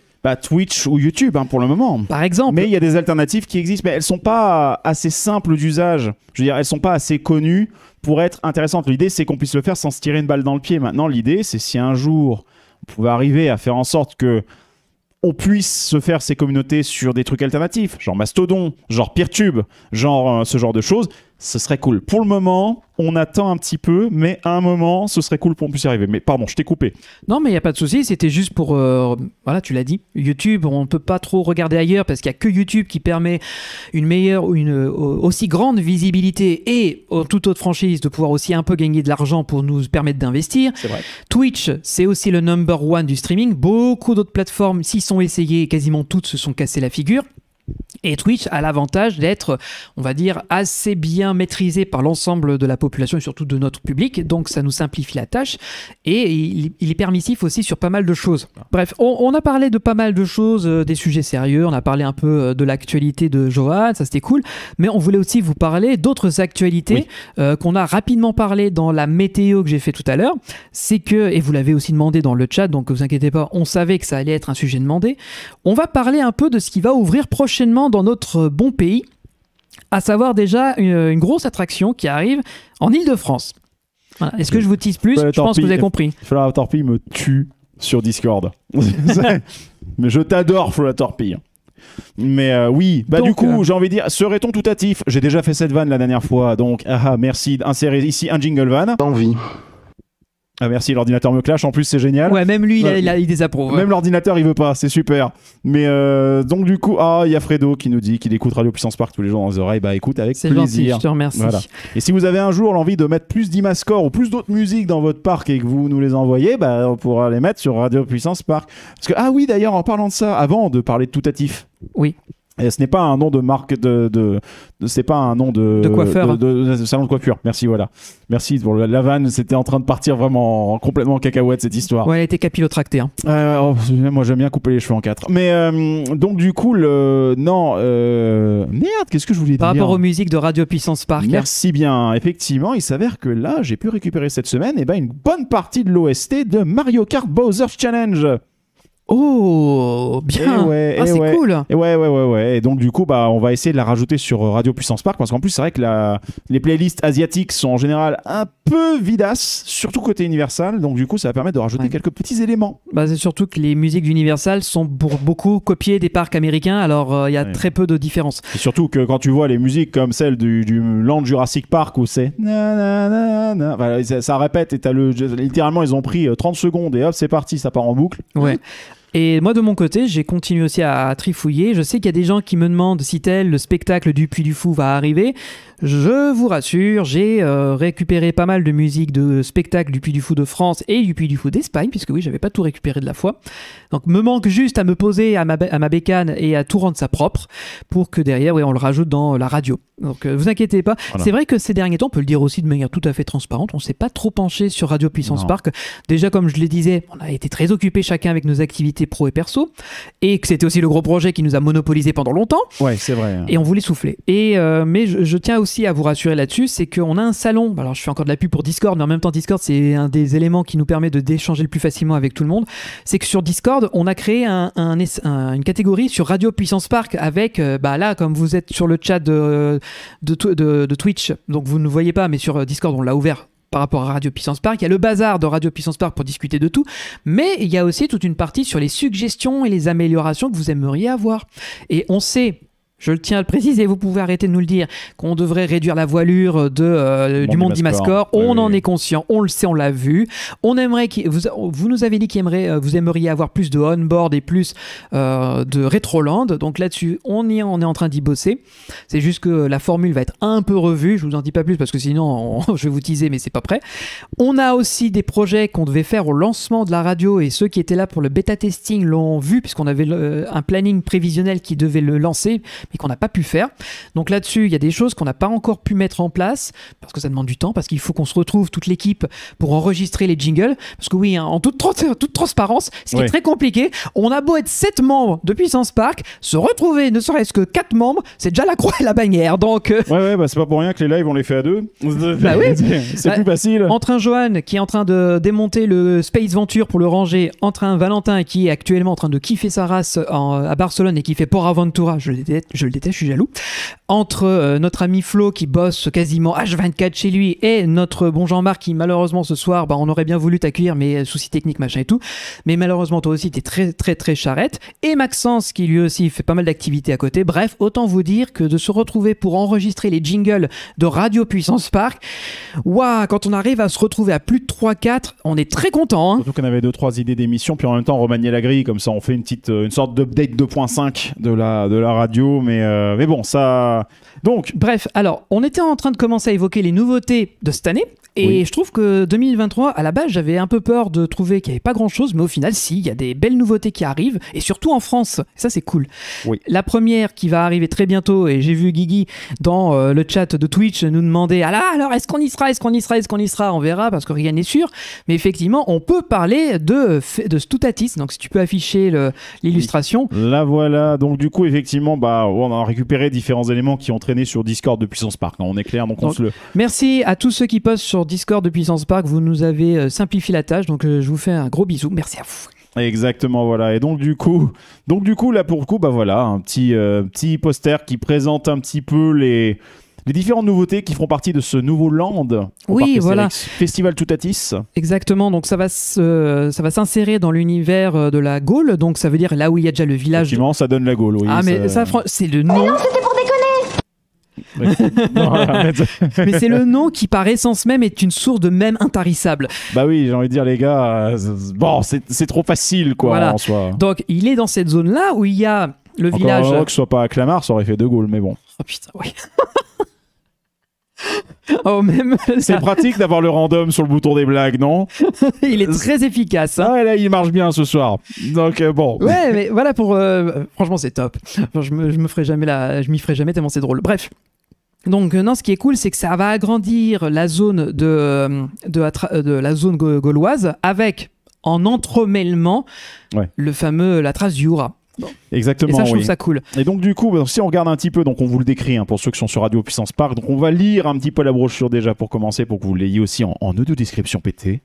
Donc, étendue sur 3 hectares, la nouvelle zone du parc nommée le Festival non, tu n'es pas une IA, tu es un humain, j'attends des intonations. Attends, et on le fait avec peut-être la voix de Capitale. La voix de Capitale. Ou la voix de zone interdite. Étendue sur 3 hectares, la nouvelle zone du parc nommée le Festival Toutatis a tout pour vous plaire. Toutatis, une attraction unique au monde avec ses 110 km/h. Chez Giroflix, raté, tu vois, j'avais même pas lu le truc, bravo. C'est pas grave, je reprends. Chez Giroflix, l'attraction familiale qui saura ravir petits et grands. L'aire de jeu du sanglier d'or pour toujours plus d'amusement. Au dolmen gourmand, le restaurant pour festoyer entre Gaulois. Et sans oublier le fameux gift shop, et oui, la boutique Toutatis. Ah là pour le coup effectivement, donc voilà, c'est bien. Là ils nous ont bien détaillé déjà le truc. Alors bon, vous avez bien entendu noter qu'il y a un bon Nebula dans le truc, donc Jean-Marc va kiffer, voilà. Ah oui, d'ailleurs j'ai appris très peu de temps avant ce live que même Bellward, qui fait partie de la CDA comme de par hasard, allait aussi avoir son Nebulaz quasiment en même temps. Je me demande s'ils n'ont pas eu un tarif de groupe. Non, mais ça sent le Vecopack, mais voilà, mine de rien, oui, ça sent l'achat groupé. Là, il y a quelqu'un à la Compagnie des Alpes qui a mis 12 dans le panier. Sur le truc, il a pas fait. Oh merde, putain, la carte bleue. portable du patron, j'ai tout cramé. Mais en soi, non. Alors ensuite, c'est pas mal d'avoir mis un Nebulaz à côté. Maintenant, la question que je me pose, c'est dans le premier mois d'ouverture de la zone Toutatis, est-ce que le Nebulaz risque pas d'avoir plus de personnes qui vont le faire que le coaster? Intamin, bonsoir. Voilà, bon, alors on taquine, et franchement, on ne le souhaite absolument pas. Maintenant, c'est vrai que déjà qu'une nouvelle attraction qui ouvre, vous le savez, la fiabilité est rarement au rendez-vous, c'est tout à fait normal.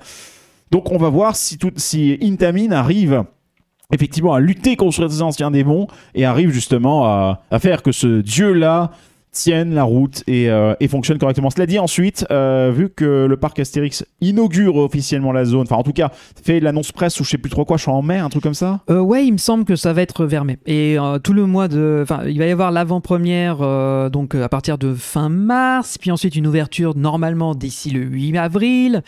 Donc oui, il y a peut-être un mois de rodage avant l'ouverture officielle. Ouais. Et clairement, c'est clair que ça me rappelle tellement... alors oui, instant vieux... Ah, c'est vrai que tu l'as toujours pas mis le jingle, non, mais ouais. Il y a tellement de trucs qu'il faut que je fasse. Mais l'instant vieux, pour le coup, je me rappelle tellement l'inauguration de Mission 2 à Disneyland Paris.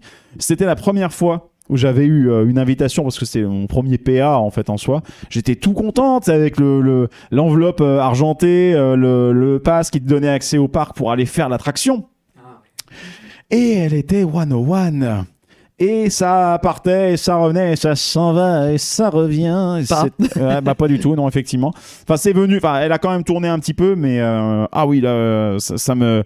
Mais c'est normal en même temps, c'est normal. Ce sont des machines extrêmement complexes, et on va à Intamin, mais encore une fois, regarde les specs de Toutatis, on a quand même une machine qui est unique sur le territoire français, et en même temps... Même si on va nous assez facilement Toutatis sur le fait que ce soit du Intamin, la vérité est que la présence de Toutatis sur le territoire français va venir secouer un peu les puces de tout le monde. Parce que finalement, qu'est-ce qu'on avait en intense vraiment sur le territoire français ? Je pense qu'on peut mettre le Monster de Walligator. Oui. Qui, mine de rien, il défouraille du hamster sérieusement. Tu veux parler d'Osiris, de Tonnerre de Zeus, de Godurix. Alpina Blitz, qui a quand même... Je le classe quand même dedans. Pourquoi ? Parce qu'il a quand même... Il a quand même des latéraux, il a quelque chose, hein. Il a une pêche, ce truc-là. C'est pas le coaster, tu dis pas à quelqu'un va découvrir un coaster en faisant Alpina Blitz. Il faut le mettre sur quelque chose un peu plus doux d'abord. Donc Alpina Blitz, pour moi, il rentre dans la catégorie des intenses, vraiment, en France. Après, derrière, qu'est-ce qu'on va avoir d'autre ? Je vous en oublie nécessairement, mais... Je crois qu'il y a Mystique à Walibi Rhône-Alpes. Oui, tu as raison. Il y a aussi Vertica. À Récré des Trois Cullerés. Oui, effectivement. Qui, pour le coup, c'est du Gerstlauer, les deux. Hein. Ouais. C'est du Gerstlauer. Oui, bien sûr. Et après, derrière, tu retombes soit sur le Vecopac avec Space et Noir Force. Flame Force. Flame Force, Fart Force, pas Light Force, en bref, ce que tu veux, quoi. Donc, du Vekoma avec ces trucs-là, mais ils sont pas intenses. Je veux dire, Rogue, désolé en lui-même, on se fait chier dès qu'on a passé la vrille déjà dans le parcours de base. Donc bon, je trouve Space plus intense. Space, je le préfère personnellement en termes de diversité dans le parcours. Mais après, derrière, à part ça, il y a des boomerangs. Après, oui, il y a le SFC à Parc du Bocas, mais c'est pas de l'intense. C'est conçu pour un family. C'est correct. C'est une bonne machine, mais voilà, j'ai pas l'impression de lui quelque chose. Alors, je vérifie le chat. En soi pour vérifier le oui, truc. Parce que mon téléphone a rendu l'âme, là j'essaie de le relancer. Aïe, oui effectivement. Les voix off de TF1 et M6 sont tellement... Oui effectivement, par Conotes. Ce commentaire était un peu vieux. C'est moi qui prends le truc un peu tard. Pour les coasters Intamin, c'était achat groupé, il y a eu Conda à Walibi. Tout à fait, tu as raison. Effectivement. Oui, mais c'est pas la même technologie. Conda est plus traditionnel dans son fonctionnement. Lift à chaîne et boss. Tandis que Godurix, Toutatis, t'as un premier launch. En plus, franchement, le launch de sortie de gare, il est vraiment gratuit. Voilà. Quoique, il permet peut-être de rentrer plus rapidement sur le secteur du swing launch. Enfin bref, ensuite tu as le swing launch, donc le avant, arrière, avant, voilà, donc ça oui. Donc niveau technique, il est déjà plus poussé. Ah, merci beaucoup Alexis sur Discord, le concept art des nouveaux effets de Flight Force, on ne s'en lassera jamais. C'est comme l'écran de Benji actuellement, c'est tout noir. Voilà. Mon téléphone, il a pas supporté le live Twitch, il est mort. Voilà, faut vraiment que je vienne avec mon ordi là. Effectivement, ce qui est bien, c'est que ton téléphone de marque OnePlus t'indique qu'effectivement il faut que t'en prennes un en plus. Mais bon, ça c'est... mais non, mais c'est vrai que... Mais attends, là, c'est parfait ce que tu es en train de dire, Greg, parce qu'il y a quelques semaines, j'ai participé à un débat sur le Discord de Coaster's World. Sur le téléphone portable qui... Non, là j'étais sur mon ordi fixe, c'était beaucoup plus simple. Mais j'ai participé à un débat sur le Discord de Coaster's World sur est-ce que la France est en retard par rapport à d'autres pays. Alors la question peut être un peu interprétée. Est-ce que c'est retard par rapport au nombre de parcs? Est-ce que c'est les attractions, etc. Bon, je suppose que c'était les coasters. Bien sûr, on était sur Coaster's World. Et la question était de savoir, non pas si nous étions en retard, mais si nos parcs correspondaient à notre clientèle. La clientèle française. Et, encore une fois, cocorico, ou alors on est l'exception culturelle. On n'est pas, le public français ne cherche pas la même chose qu'un public allemand, un public belge ou un public espagnol et même un public américain. Ce qui fait qu'en France, et c'est pas moi qui l'ai dit, c'est Kevin de Nigloland, donc Kevin Forestier qui est un des responsables d'exploitation, nous expliquait que en réalité, des attractions à sensations fortes, c'est plus pour nous faire plaisir, nous, les fans de parc ou les fans de coasters, parce qu'en réalité, ça n'intéresse pas les familles, ça n'intéresse pas les parents avec des jeunes enfants, ils ne peuvent pas faire ce genre d'attraction. Et encore pire pour les sensations fortes. On parlait du donjon de l'extrême, qui est donc une des attractions les plus iconiques du parc, mais qui est techniquement vis-à-vis pour le parc lui-même, un échec, parce qu'il n'attire pas autant de monde que ça. Il a amené un peu de gens, oui, ça c'est vrai, mais il n'a pas fait exploser la fréquentation, il ne suscite pas la refaisabilité en lui-même, puisqu'une fois que tu as fait la chute, bon, bah, je passe à autre chose, et surtout, bah, les enfants, ils vont pas là-dedans, c'est trop effrayant, ça fait trop peur. La tour des petits fantômes qui est juste à côté, qui est adaptée aux familles, elle est beaucoup plus remplie. Ce qui fait que les parcs français ont une politique que je trouve très intéressante, c'est de d'abord investir dans du familial, du grand public, avant de se focaliser sur de l'extrême sensation. D'ailleurs, tu parlais de The Monster à Walligator. C'est pas pour autant qu'avec l'arrivée de ce coaster que le parc a tenu le choc. Hein. Non, tout à fait. Maintenant, ensuite, bon, comme on en parlait déjà avec Toutatis, c'est clair que Toutatis fait aussi partie d'un plan de renouvellement d'un secteur à côté du lac de Parc Astérix, hein, parce que clairement, avec la capacité qu'il va apporter en théorie, bon, on ose espérer, je pense que le parc le sait bien, hein, il va y avoir Goudurix va certainement dégager et quelque part on le dira au revoir et merci et au revoir et adieu. Mais en soi... Toutatis, à mon avis, peut peut-être arriver à déclencher un petit quelque chose de nouveau. On verra bien, mais ça va pas être chez Disney que ça va reprendre en termes d'intensité, on est bien d'accord. Le Futuroscope vient juste d'ouvrir Objectif Mars. Je sais plus qui l'avait signalé justement là dans le chat. Oui, Alexis, du coup, tu avais signalé Objectif Mars comme étant donc du coup aussi faisant partie peut-être du pack Intamin, mais en soi, le Futuroscope va pas partir sur de l'extrême maintenant. Ils sont à peine en train de refaire leur catalogue. Il y a leur nouvelle attraction Étincelle, enfin leur nouveau film avec nouvel aménagement de la salle de l'ancien cinéma 4D, l'âge de glace. Mais en soi, bon, Futuroscope, ouvrir un truc extrême, même le splash... Merde, c'est pas un splash boat, c'est... Oui, c'est le un rocking boat. Rocking boat qui va ouvrir va pas être un truc extrême. Ça va être certainement... En vrai, moi, j'ai vraiment hâte de voir ce qu'ils vont dégainer. Mais ça va pas être un truc de fou furieux en termes de sensations. Et je vais pas vous mentir, moi, me concernant, je trouve que c'est quelque part tant mieux.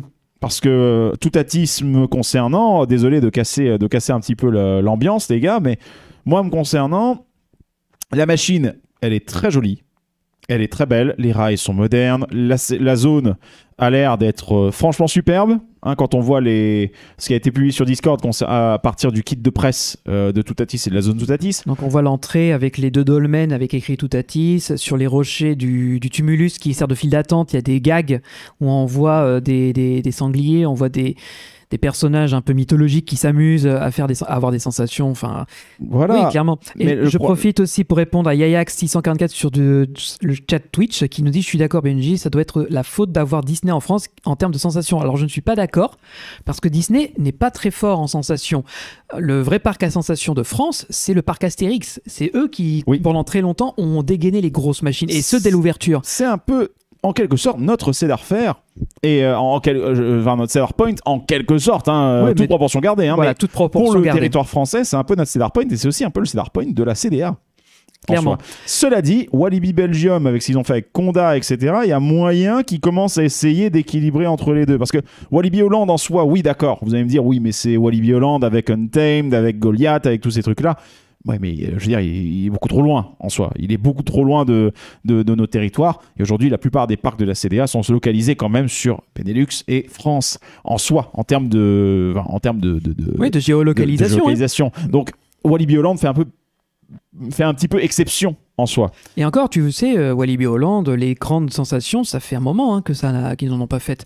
Parce que même l'attraction, là, le dernier Mac qu'ils ont construit, là, qu'on avait fait dans la zone Lost Gravity. Lost Gravity, je te remercie, est pas hyper intense là-dessus non plus. Non, mais il ne pète pas des records de hauteur. La preuve, je l'ai fait sans aucun souci. Il y a juste Untamed qui peut encore, à la limite, se vanter d'être une grosse machine. Goliath. Oui, mais Goliath, tu vois, pour le coup, il est vieux. vieux. Voilà, il date de l'époque Six Flags, donc c'est encore l'héritage. Mais bref, on digresse là-dessus. Mais ouais, pour revenir à la zone de Toutatis, si tu peux juste remettre les images. Oui, bien sûr. L'entrée... Attends une seconde, juste avant. Oui. C'est vrai qu'il y a quelqu'un qui a mentionné tout à l'heure dans le chat qu'on parlait du Futuroscope. Donc, évidemment, si on parle du Futuroscope, Bully Voilà.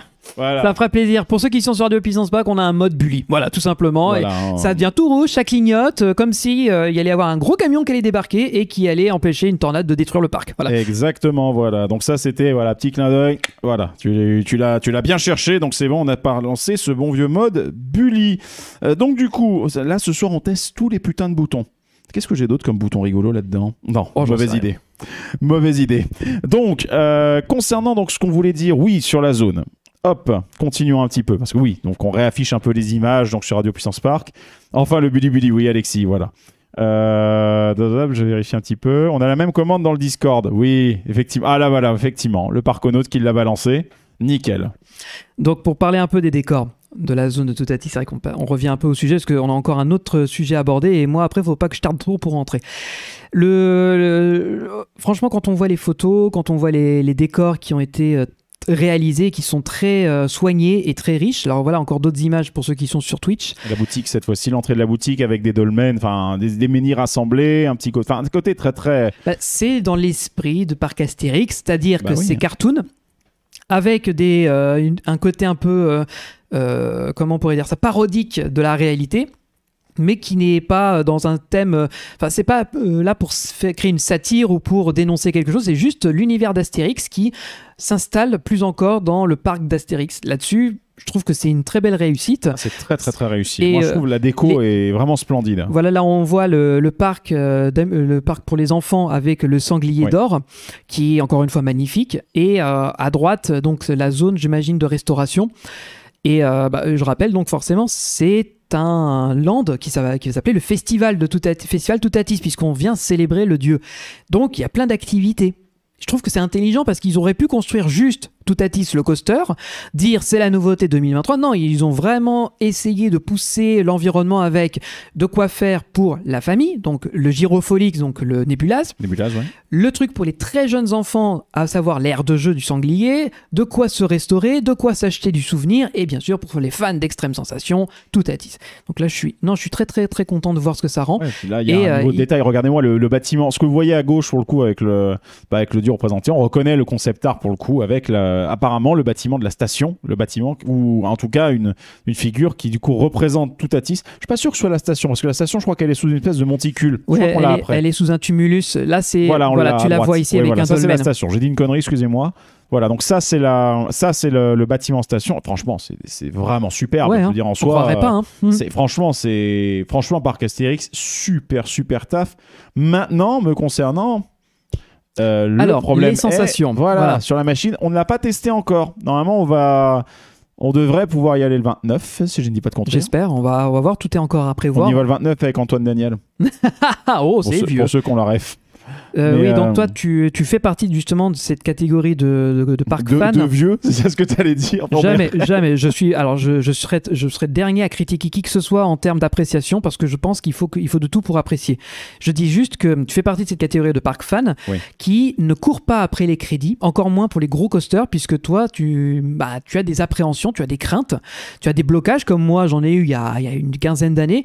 Me mettre dans un coaster, c'était juste inimaginable. Tu me mettais, ne serait-ce que dans Space Space Mountain ou Rock and Roller Coaster, je te faisais pas le fier. Maintenant, on le fait comme un claquement de doigts. Sauf que là, oui, il y a des formes, des figures, pardon, qui sont impressionnantes. Il y a des effets qui vont être assez spectaculaires. On parle quand même de 110 km/h de pointe, avec un top hat qui monte à plus de 40 mètres, avec différentes figures. Et je peux comprendre que ça te rebute ou que du moins tu te sentes mal à l'aise à l'idée de grimper. Oui, c'est vrai que me concernant, la machine est un petit peu... Disons qu'elle titille ma limite, quoi. Et c'est con parce qu'en vrai, le stress du secteur, pour passer régulièrement sur la A1, donc là, vu qu'on sort de l'hiver, pendant l'hiver, on voyait très bien le circuit puisqu'il n'y avait pas de feuillage dans les arbres. Mais la problématique qu'il y a avec ce truc-là, simplement, c'est que autant la partie après le top hat, franchement, elle me plaît beaucoup déjà de ce que j'ai pu en voir. Autant, ce qui m'emmerde, c'est la flèche et le top hat. Le swing launch, pour moi, c'est un truc... Sur Star Trek Operation Enterprise, donc à Movie Park Germany, pardon, pas Movie Land, j'avais apprécié l'attraction. Le swing launch ne va pas très très haut en termes de hauteur, mais je dois reconnaître que ça me... Bon, j'étais content quand c'était passé. J'aime pas cette sensation. J'aime pas ça tout simplement. Et donc du coup, c'est vrai que là, tout à tisse, ce qui m'emmerde un peu, c'est qu'on a un fleuron en termes d'ingénierie de coaster en France. Cocorico, en plus il est pas très loin, Cocorico. Et le truc, finalement, ça me fait chier parce que je sais que quand je vais arriver dans la machine, je vais jauger la hauteur du top hat, je vais jauger la hauteur de la flèche et ça va se faire sur un lancer de dés, quoi, en fait. Donc, c'est ce qui si je suis vraiment dans le mood ou pas. Et ça m'emmerde un peu parce que, en soi, ça serait un peu moins haut. Ou bien alors, il y aurait un launch direct qui partirait, je sais, ça perdrait en superbe et en côté impressionnant. Ce swing launch, c'est le premier swing launch de France, si je ne dis pas de conneries. Non, peut-être que Mystique en aurait un, je ne sais plus, où il a lift. C'est une bonne question. Là, je m'en réfère à ce que aux connaisseurs. Ouais, si quelqu'un a la réponse dans le chat, il me semble que c'est le premier swing launch de France, pour le coup. Le temps que ça réponde, je vais revenir sur un commentaire de Xerox484 qui dit ils ont l'air d'avoir fait beaucoup de taf. Oui, c'est un gros projet. Et d'ailleurs, Julien Simon, qui est dans une interview qui est sortie il n'y a pas très longtemps dans le making-of de l'attraction, explique que ça fait depuis 2017 qu'ils sont sur ce projet. C'est long pour un coaster, surtout pour une zone. Même les parcs Disney mettent rarement plus de 3 ans pour faire un nouveau projet. Donc là, c'est un truc qu'ils ont pris le temps de maturer, de réfléchir. Et bien sûr, quelqu'un l'a mis dans le chat de Twitch, mais on doit aussi une grande partie des décors à Julien Berthevas, qui est un designer qui a un talent absolument incroyable. Ouais, clairement. Et qui est encore très jeune, je crois qu'il a à peu près notre âge, et il a tout devant lui pour éclater, devenir un grand designer. D'ailleurs, j'espère, là je fais un vœu pieux, mais peut-être qu'un jour on aura l'occasion de le rencontrer, j'aimerais bien l'interviewer pour Puissance Park, parce qu'avoir des gens comme ça, c'est des gens qui ont une vraie passion, qui sont nés dans l'univers des parcs, qui, quand on était jeunes comme eux, regardaient les parcs un peu comme nous, avec beaucoup d'admiration, dans un univers où le monde des parcs n'était pas ce qu'il était aujourd'hui, et qui ont grandi, qui ont orienté leurs études, leur formation pour pouvoir intégrer l'univers des parcs et devenir des concepteurs, des créatifs, des architectes, des ingénieurs. Donc ce qui fait qu'on a la chance dans notre génération d'avoir des passionnés qui sont au poste clé. Et ça donne des produits comme on voit avec Toutatis. On a vu ça aussi avec Chasseurs de Tornades. On a vu ça avec les projets que font Nigloland. Tout ça, c'est mené par des gens qui sont fans de l'univers des parcs et donc ont envie de pousser, comme on dirait, le potard à 11 pour pas juste faire un truc bien, mais un truc encore mieux. Et ça, j'adore. Mais ça, c'est cool. Ouais, effectivement. Les petites photos de Julien, pour le coup, sur le Discord. Mais ce serait cool d'avoir un jour en interview sur Puissance Park. On va voir. Peut-être que dans le cadre de Toutatis et son inauguration, il y aura peut-être quelque chose à tenter. Hein. Peut-être. Maintenant, on se leurre pas quand on est invité à des événements de ce type-là. Tout est très encadré, strict, timé. Nous, vous l'avez vu. Ça n'aura pas lieu la journée là. Hein. Non, c'est ça. Donc, vous nous connaissez. On aime bien être à contre-courant parce que quand on a visité Europa Park, quand on a fait le Futuroscope, quand on a fait le Puy du Fou, on l'a fait à notre sauce. C'est-à-dire qu'on est allé bien après, on a pris le temps d'organiser, on a pris le temps de venir, on a pris le temps de rencontrer les bonnes personnes pour pouvoir faire les interviews. C'est ce qui a fait qu'on a pu rencontrer autant de monde et surtout de faire des interviews aussi longues. Parce que dans des interviews de journée de presse, les interviews, elles sont réglées au poil de cul. 10 minutes, pouf, le créneau horaire. T'as 2 questions, 3 questions. Le gars, il a pas le temps pour vraiment rentrer dans les détails, à moins de vraiment pouvoir être factuel. Donc, il faut enchaîner. Mais non, mais c'est vrai que Julien Berthevaz fait partie de ceux que j'aimerais rencontrer, voilà, personnellement. Et donc, confirmation par le chat Twitch, merci les gars, en tout cas, qu'effectivement, Mystique est à lift vertical, et donc, apparemment, Toutatis serait bien le premier swing launch, enfin, le premier coaster en France, en tout cas, à avoir un swing launch coaster, à avoir un swing launch en lui-même, donc à LSM. Franchement, oui, c'est cool de voir ça sur le territoire français, parce qu'encore une fois, c'est des spécificités. Le swing launch le plus proche, si je ne dis pas de conneries, ça devait certainement être Movie Park Germany. Je crois, ouais. Parce que sinon, il y a celui qui se trouve donc à Bobbian Land sur ses Fury, je crois. C'est ça, non? Je crois que c'est ça, le Gerstlauer. Et lui, il a swing launch aussi, c'est quand il part en avant ou en arrière. Oui, effectivement, voilà. ouais. Donc là, je crois que ça va être le plus proche de France en soi. Mais bon, donc voilà, on verra bien. Peut-être un jour une interview du PDG du parc Astérix, la PDG du parc Astérix, oui. On aimerait bien. Surtout que depuis qu'elle est arrivée, visiblement, elle fait tout pour encore continuer à lever le niveau du parc. J'aimerais bien, moi, pour qu'elle nous dise comment elle a réussi à faire changer un peu la direction stratégique, comment est-ce qu'elle voit le futur, parce qu'elle a c'est quand même un poste à haute responsabilité, qu'elle nous parle de sa vision pour le développement du parc, quelles sont les ambitions qu'elle a envie de mettre en place. Voilà, il y a plein de choses à voir. Il y a plein de choses à voir avec des personnes de ce rang-là. Bref. Ouais.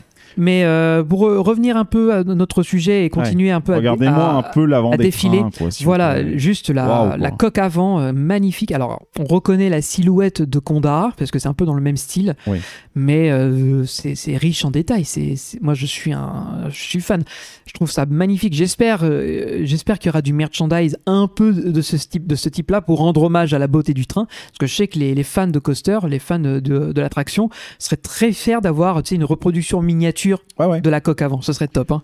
Il y a vraiment moyen. Puis ça, du coup, dans 30 ans, quand il décide de le fermer pour en faire autre chose, celui qui achète une des voitures du train, effectivement, t'as ça. Bon, alors ça rentre pas dans le salon, mais non, faut avoir de la place. Oui, c'est clair. De la place, mais qu'est-ce que c'est stylé, quoi. Donc franchement, bravo pour le look. Donc c'est vraiment vraiment superbe, quoi. Donc voilà. Et sinon, donc ça nous fait la transition toute trouvée. Alors oui, on n'a pas plus à dire sur Toutatis, si ce n'est qu'on est assez content. Normalement d'être invité par le parc pour aller le tester justement d'ici quelques jours, donc c'est assez cool. Je vais voir si je pose mon cul dedans ou non, mais en tout cas non, la zone a l'air super bien aimée. Le coaster, en tout cas, on aime ou on n'aime pas, en tout cas il apporte et il met la barre à un nouveau niveau en France, et ça c'est une très bonne chose. Et donc maintenant, on attend de voir un peu comment le public va réagir, mais je pense pas qu'il y aura de problème là-dessus. Le public va kiffer le truc. Le public du parc Astérix aime les sensations fortes. Ouais, je pense que ça sent le hit du moment que la machine n'a pas de problème de fiabilité à la Conda, quoi, tout simplement. Donc, mais je pense que la CDA a certainement dû foutre un gros contrôle qualité sur la création de Toutatis, parce que vu les merdes qu'il y a eu sur Conda, ils n'ont pas laissé faire une seconde machine par Intamin sans certainement foutre des barres et des jalons, parce que non, Conda c'est pas possible, quoi. Donc voilà. Et maintenant, vous l'avez compris, les amis, pour le dernier sujet qu'on va aborder ce soir avant d'aller se coucher parce qu'on est un petit peu claqué. C'est vrai qu'on prend plus trop le chat. Attends, reprenons un peu le chat peut-être en soi. Plus quali que le Veco de chez Zilan. Bah tu m'étonnes, effectivement. Déjà, ça va beaucoup moins vibrer. C'est déjà ça. Il y a Alexis2407 qui dit qu'il y a apparemment déjà plus de 75 produits dérivés dédiés à la zone thématique et au coaster qui ont été annoncés pour Toutatis. Donc c'est pas mal. Bah oui, bien sûr. Ensuite... Fearless Picture qui dit je confirme Conda est génial, mais la fiabilité, et pourtant il l'adore, il le répète. Alors c'est dommage, c'est dommage. Je sais, il a failli m'embarquer dedans. Donc non, mais ça me fait chier de savoir qu'on a des très belles machines en Europe, mais le constructeur il est pas fiable. Même Taron à Phantasialand, il tombe en panne plusieurs fois par jour, et je parle pas de Chiapas parce que lui c'est pire. Et puis ça fout un stress sur les équipes opérationnelles, ce genre de truc. Quand on était à Conda justement Fearless, quand on attendait, voilà. Le truc qui part 101, à peine tu commences à entendre un bip dans la tour, immédiatement t'as un des OP qui se met en bout de lift, enfin en bas de lift, et qui s'équipe avec le harnais, qui est limite quasiment en train de commencer à monter parce qu'il sait que la machine va tomber alors que le train est encore en mouvement, tu vois. Donc en soi, mais ça leur fout un stress de malade mental, quoi. Donc c'est je dirais peut-être au début, mais quand tu travailles comme moi, j'ai travaillé sur Ratatouille qui au départ tombait en panne quasiment 3 heures par jour. tu deviens un peu fataliste. À force, tu es résigné. Ouais. Tu peux rien y faire. Donc, à part gérer le public mécontent et de leur dire allez vous plaindre à l'accueil du parc, on vous donne des entrées backstage, enfin des retours accès. Il y a rien qu'on puisse faire. Donc, on est démunis. À un bout d'un moment, la réalité, elle nous tombe dessus. Vous nous dites que on est des connards, on sait pas faire tourner les machines. Bah, dites-le si vous voulez, mais c'est pas pour autant qu'on va réparer le bousin. Donc je pense qu'à un moment donné, les opérateurs sont résiliés ou comprennent qu'ils ont pas de moyens de rendre les choses fiables. Ouais. Les seules personnes qui ont les pouvoirs décisionnels, c'est les directeurs, les présidents, les mecs qui travaillent dans les maintenances, qui vont dire alors nous, on peut juste pas travailler dessus parce que tout le temps c'est en panne, parce que la pièce elle est pas fiable, parce que le fournisseur il est pas dispo, ou le directeur qui vient du taper du poing sur la table en disant voilà, dans le contrat il y avait marqué tel nombre d'heures de disponibilité, on les a pas atteints, je veux des pénalités, vous me remboursez. Une sorte de service level agreement. Je sais pas quel nom ça porte dans le monde des coasters, mais c'est comme en informatique. Quand tu prends un contrat sur un Microsoft 365, un Adobe Creative Cloud, un truc comme ça, un truc qui est connecté en ligne et qui nécessite donc une connexion, l'opérateur du service, donc l'éditeur qui te propose le service, il s'engage contractuellement, professionnellement, pas pour le grand public, mais pour les professionnels. Tu as un SLA, donc un Service Level Agreement, qui dit par exemple qu'il y a 99,9% de disponibilité par année, ce qui signifie 8 heures de panne maximum, ou ce genre de truc. Et si jamais on dépasse ces 8 heures de panne, contractuellement, tu dois payer des pénalités, ouais. etc., etc. Donc ça doit nécessairement exister Je aussi, pense, ce genre de truc. Ça doit peut-être pas porter le même nom, mais le principe doit exister aussi. On est dans des secteurs industriels. Je pense qu'il y a des enjeux, donc ça m'étonnerait pas. Obligé. Bref, oui, vous, je paye la transition. Vous l'avez vu juste avant qu'on coupe l'illustration. En mode hop. Oui, mais bon, on n'est pas dupes. On va parler du nouveau spectacle qui arrive le 8 avril au Puy du Fou, à savoir le Mime et l'étoile. Alors, là, pour comment le coup, il n'y a vous pas dire un top hat de 50 mètres, donc c'est bon pour toi. Voilà. Ça semble bien parti. Alors je sais qu'on va encore dire oui, mais vous favorisez le Puy du Fou. Désolé. Oui, d'accord, il y avait des problèmes qu'on connaît au Puy du Fou, mais là, un le show, parc d'attractions autre que le Puy du Fou est capable de nous sortir un spectacle de niveau du Puy du Fou, on sera les premiers à se dire voilà, ça existe ailleurs et on ira voir ailleurs. Sauf que jusqu'à maintenant et depuis des années, il n'y a pas mieux que le Puy du Fou, je suis désolé. En termes de scéno, en termes de technique, en termes d'exécution, en termes d'opérationnel, en termes d'accueil, c'est un 20 sur 20 à chaque fois. Le parc n'a jamais failli à sa réputation, et sa réputation est en train de s'étendre à l'international. Il y a des trucs sur lesquels il pourrait faire une mise à jour. Mais alors attention, soyons complètement transparents. Oui, voilà. Le côté avec la religion, le côté le Christ sauveur, le côté la chrétienté, je suis d'accord et je suis le premier à le dire, ça me gonfle. C'est une ancienne époque, c'est l'époque du De Villiers père qui lui est effectivement à fond là-dedans.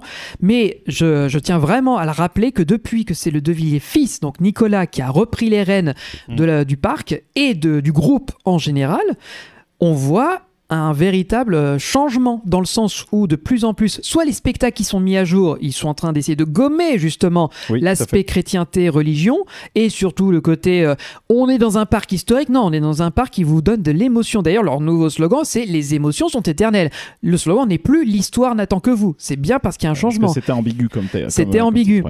Et en plus de ça, on va pouvoir parler de ce nouveau spectacle, le Mime et l'étoile, qui va littéralement oublier cet aspect religieux. Je pense vraiment qu'il n'y a aucun sens à parler de ça. On va vite être fixé. Mais honnêtement, ça n'a pas d'intérêt d'en parler là-dedans, puisque sans vous spoil l'histoire, et d'ailleurs, si vous n'avez pas envie de voir les informations autour de ce spectacle, je vous souhaite une bonne soirée et à très bientôt sur Puissance Park, parce que là on va spoiler à balle, et si vous êtes sur Twitch, on n'a pas vu, mais on a pris les disons que là, on n'a pas spoilé le spectacle. Voilà, vous allez pouvoir voir les vidéos. Alors elles sont pas, il y a rien de secret puisque ce sont les vidéos de la conférence de presse qui ont été mises en public sur la chaîne YouTube du Puy du Fou, donc accessible librement. Mais je pense que là on aura un nouveau projet fou, assez incroyable, parce que on va toucher un thème qui me plaît particulièrement, c'est le thème du cinéma, et plus encore de la Belle Époque, Donc de la fin de la guerre de 1870, donc vers 1900, jusqu'à la Première Guerre mondiale, qui est la Belle Époque. Donc c'est une période... La période qui a vu naître le cinéma, quoi, en fait. Voilà, qui a vu naître le cinéma, beaucoup d'innovations techniques, technologiques et créatives, et où on ressentait une certaine insouciance. Et je pense que ce spectacle va bien le montrer. Et là-dessus, quand je vois le making-of, donc qui nous montre un peu l'envers du décor, littéralement. Littéralement, oui. Je suis bouche bée. Voilà, j'ai pas grand chose à dire parce que j'ai pas encore vu le spectacle, bien sûr. On y a personne. J'ai tellement envie de voir la mécanique. J'ai tellement envie de voir la machinerie de ce truc, tellement ça a l'air d'être une dinguerie au niveau de la mise en place. Ouais, encore de la une fois. scène. Voilà, c'est ça aussi pour ça que j'adore le Puy du Fou et qu'il écrase la concurrence sur son passage. C'est qu'il y a que eux qui sont capables de se dire nous on va faire une tribune tournante pour notre spectacle, nous on va faire la scène la plus grande du monde avec le rideau le plus long, on va reconstruire un stadium gallo-romain où il y aura carrément, excusez-moi du peu, un bateau qui sort du décor, on va vous reconstituer une bataille pendant la guerre de 100 ans où là aussi on va déplacer carrément un donjon.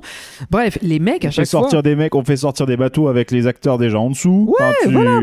Quand même, voilà, je veux dire, si on prend sur le plan de la technique et du dépassement à chaque fois, de l'entendement ils sont là, quoi. Ils sont tout simplement là. Et du coup, oui, alors le Parconaute, du coup, je valide ta blague sur le PDF qui est le home park de notre cher ami, pour le coup, Mathieu. Et effectivement, est-ce que ça marche avec Adobe Reader ? C'est validé. C'est validé, ce genre de vanne, c'est validé. Voilà.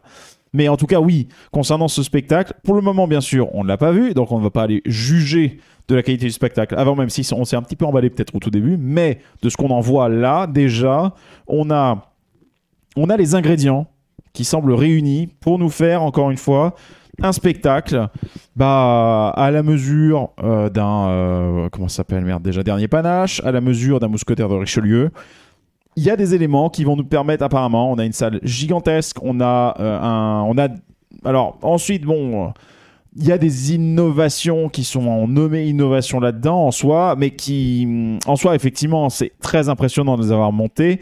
Le fait, par exemple, que l'intégralité du décor qui va tourner derrière, justement, puisque le but du jeu, comme ils le disent dans les visuels, c'est que la salle de spectacle, elle peut pas bouger. C'est-à-dire que le principe est de vous faire une sorte de cinéma, enfin de vous donner l'impression que vous êtes entré dans un film. Sauf que dans un film, l'avantage, c'est qu'on a le montage et on a la caméra qui peut changer de place. Là, c'est compliqué. Et donc, du coup, l'idée était de faire en sorte que le décor puisse bouger pour vous donner l'impression que vous bougez, alors qu'en fait, non, c'est le décor tout autour qui bouge. Et donc, avec du jeu de tapis roulant et des jeux du coup de machinerie complexe, et l'intégralité du décor va pouvoir se déplacer et, il faut bien le comprendre aussi, certainement se ranger en arrière-plan, parce que le bâtiment ne fait pas 2 km de long. Pourtant, apparemment, les surfaces construites pour le décor des façades arrière représenteraient à peu près 2 km de long. En tout cas, c'est le chiffre qui est annoncé par le Puy du Fou. Oui, parce que nous, ce qu'on verra, c'est une partie du décor roulant, et le décor, lui, continue. C'est une boucle infinie dans laquelle ce qu'on a vu au départ tourne, va côté coulisses, puis revient de l'autre côté. Donc, ça n'arrêtera pas de tourner. Et ça, c'est pour ça que ça fait 2 km. C'est qu'à mon avis, on va voir une petite partie, nous. Il va y avoir les boucles et le passage de l'autre côté, qui, lui, est backstage. C'est ça qui est technique. Ça me fait tellement penser, aux cabines techniques, la cabine technique qu'il y avait derrière chaque Star Speeder, donc chaque... salle sur Star Tour 1 où tu avais la bobine du film qui était bloquée, qui était bouclée sur elle-même pour éviter d'avoir à rembobiner le film à chaque fois, bien sûr, et qui faisait des tas de zigzags pour être tendu parfaitement pour pile poil faire la bonne dimension. Voilà, et typiquement ça me rappelle un petit peu ça, mais cette fois-ci en beaucoup beaucoup plus impressionnant, et franchement waouh, quoi. Alors je réagis juste au message de Alexis2407 sur Twitch qui dit que le spectacle est en noir et blanc, ce qui existe nulle part. Pas exactement. En réalité, c'est déjà arrivé. Il y a un spectacle, c'est une pièce de théâtre qui est jouée à Paris qui s'appelle Smile, comme le mot sourire en anglais, dans laquelle tous les acteurs sont grimés en noir et blanc pour nous faire, pour situer l'action avant l'arrivée de la couleur. Alors c'est pas du niveau du Puy du Fou avec la mise en scène qui est pas aussi spectaculaire, c'est du théâtre, mais là-dessus, non, je préviens, il y a quand même eu des tentatives de cacher la couleur et de faire passer l'illusion qu'on voit un film noir et blanc de cette époque. Donc c'est déjà arrivé. Ce qui fait la différence avec le spectacle du Mime de l'Étoile, c'est qu'on va jouer sur le côté noir et blanc et la Ouais. couleur aussi. C'est ça qui est génial. Alors, si vous n'avez pas vu la conférence de presse qu'avait fait Nicolas Devilliers le jour de l'annonce, on l'a pas mise là dans la vidéo, mais vous pouvez le voir puisque on a ce décor arrière-plan et les personnages qui sont entièrement noir et blanc et des teintes de gris, sauf 3. Le mime, l'étoile et le réalisateur qui eux sont bel et bien en couleur mais avec des couleurs bien vives, ce qui fait que ça tranche tout de suite avec ce que vous voyez en arrière-plan. Et ça, on se l'est regardé avec Greg tout à l'heure. C'est waouh, c'est incroyable à quel point ça se démarque tout de suite. Et même la conférence de presse de Nicolas Devilliers, quand vous la regardez, hein, pour le coup, bon, bien sûr, bon, clairement, je pense qu'il est soit sur prompteur, soit il a parfaitement appris son texte, mais bon, je pense que le prompteur reste quand même une solution plus simple pour lui. Mais il n'empêche que même dans la mise en scène justement de cette conférence de presse, déjà quand on a vu ça, on a pensé à 2 trucs. On a pensé, putain, c'est vraiment, ça fait très World of Color de Walt Disney. Vous savez, quand le parc Disneyland a été construit, le tout premier, en fait, il y avait une chaîne qui s'appelait ABC, si je ne dis pas de conneries, qui devait, voilà, qui en fait avait acheté d'abord et avant tout un programme télévisuel auprès de Disney, puisque c'était des programmes qui se regardaient beaucoup. Et grâce à l'argent de ce programme-là, en réalité, Disney a pu financer la construction de Disneyland. Enfin, en partie, en grande partie.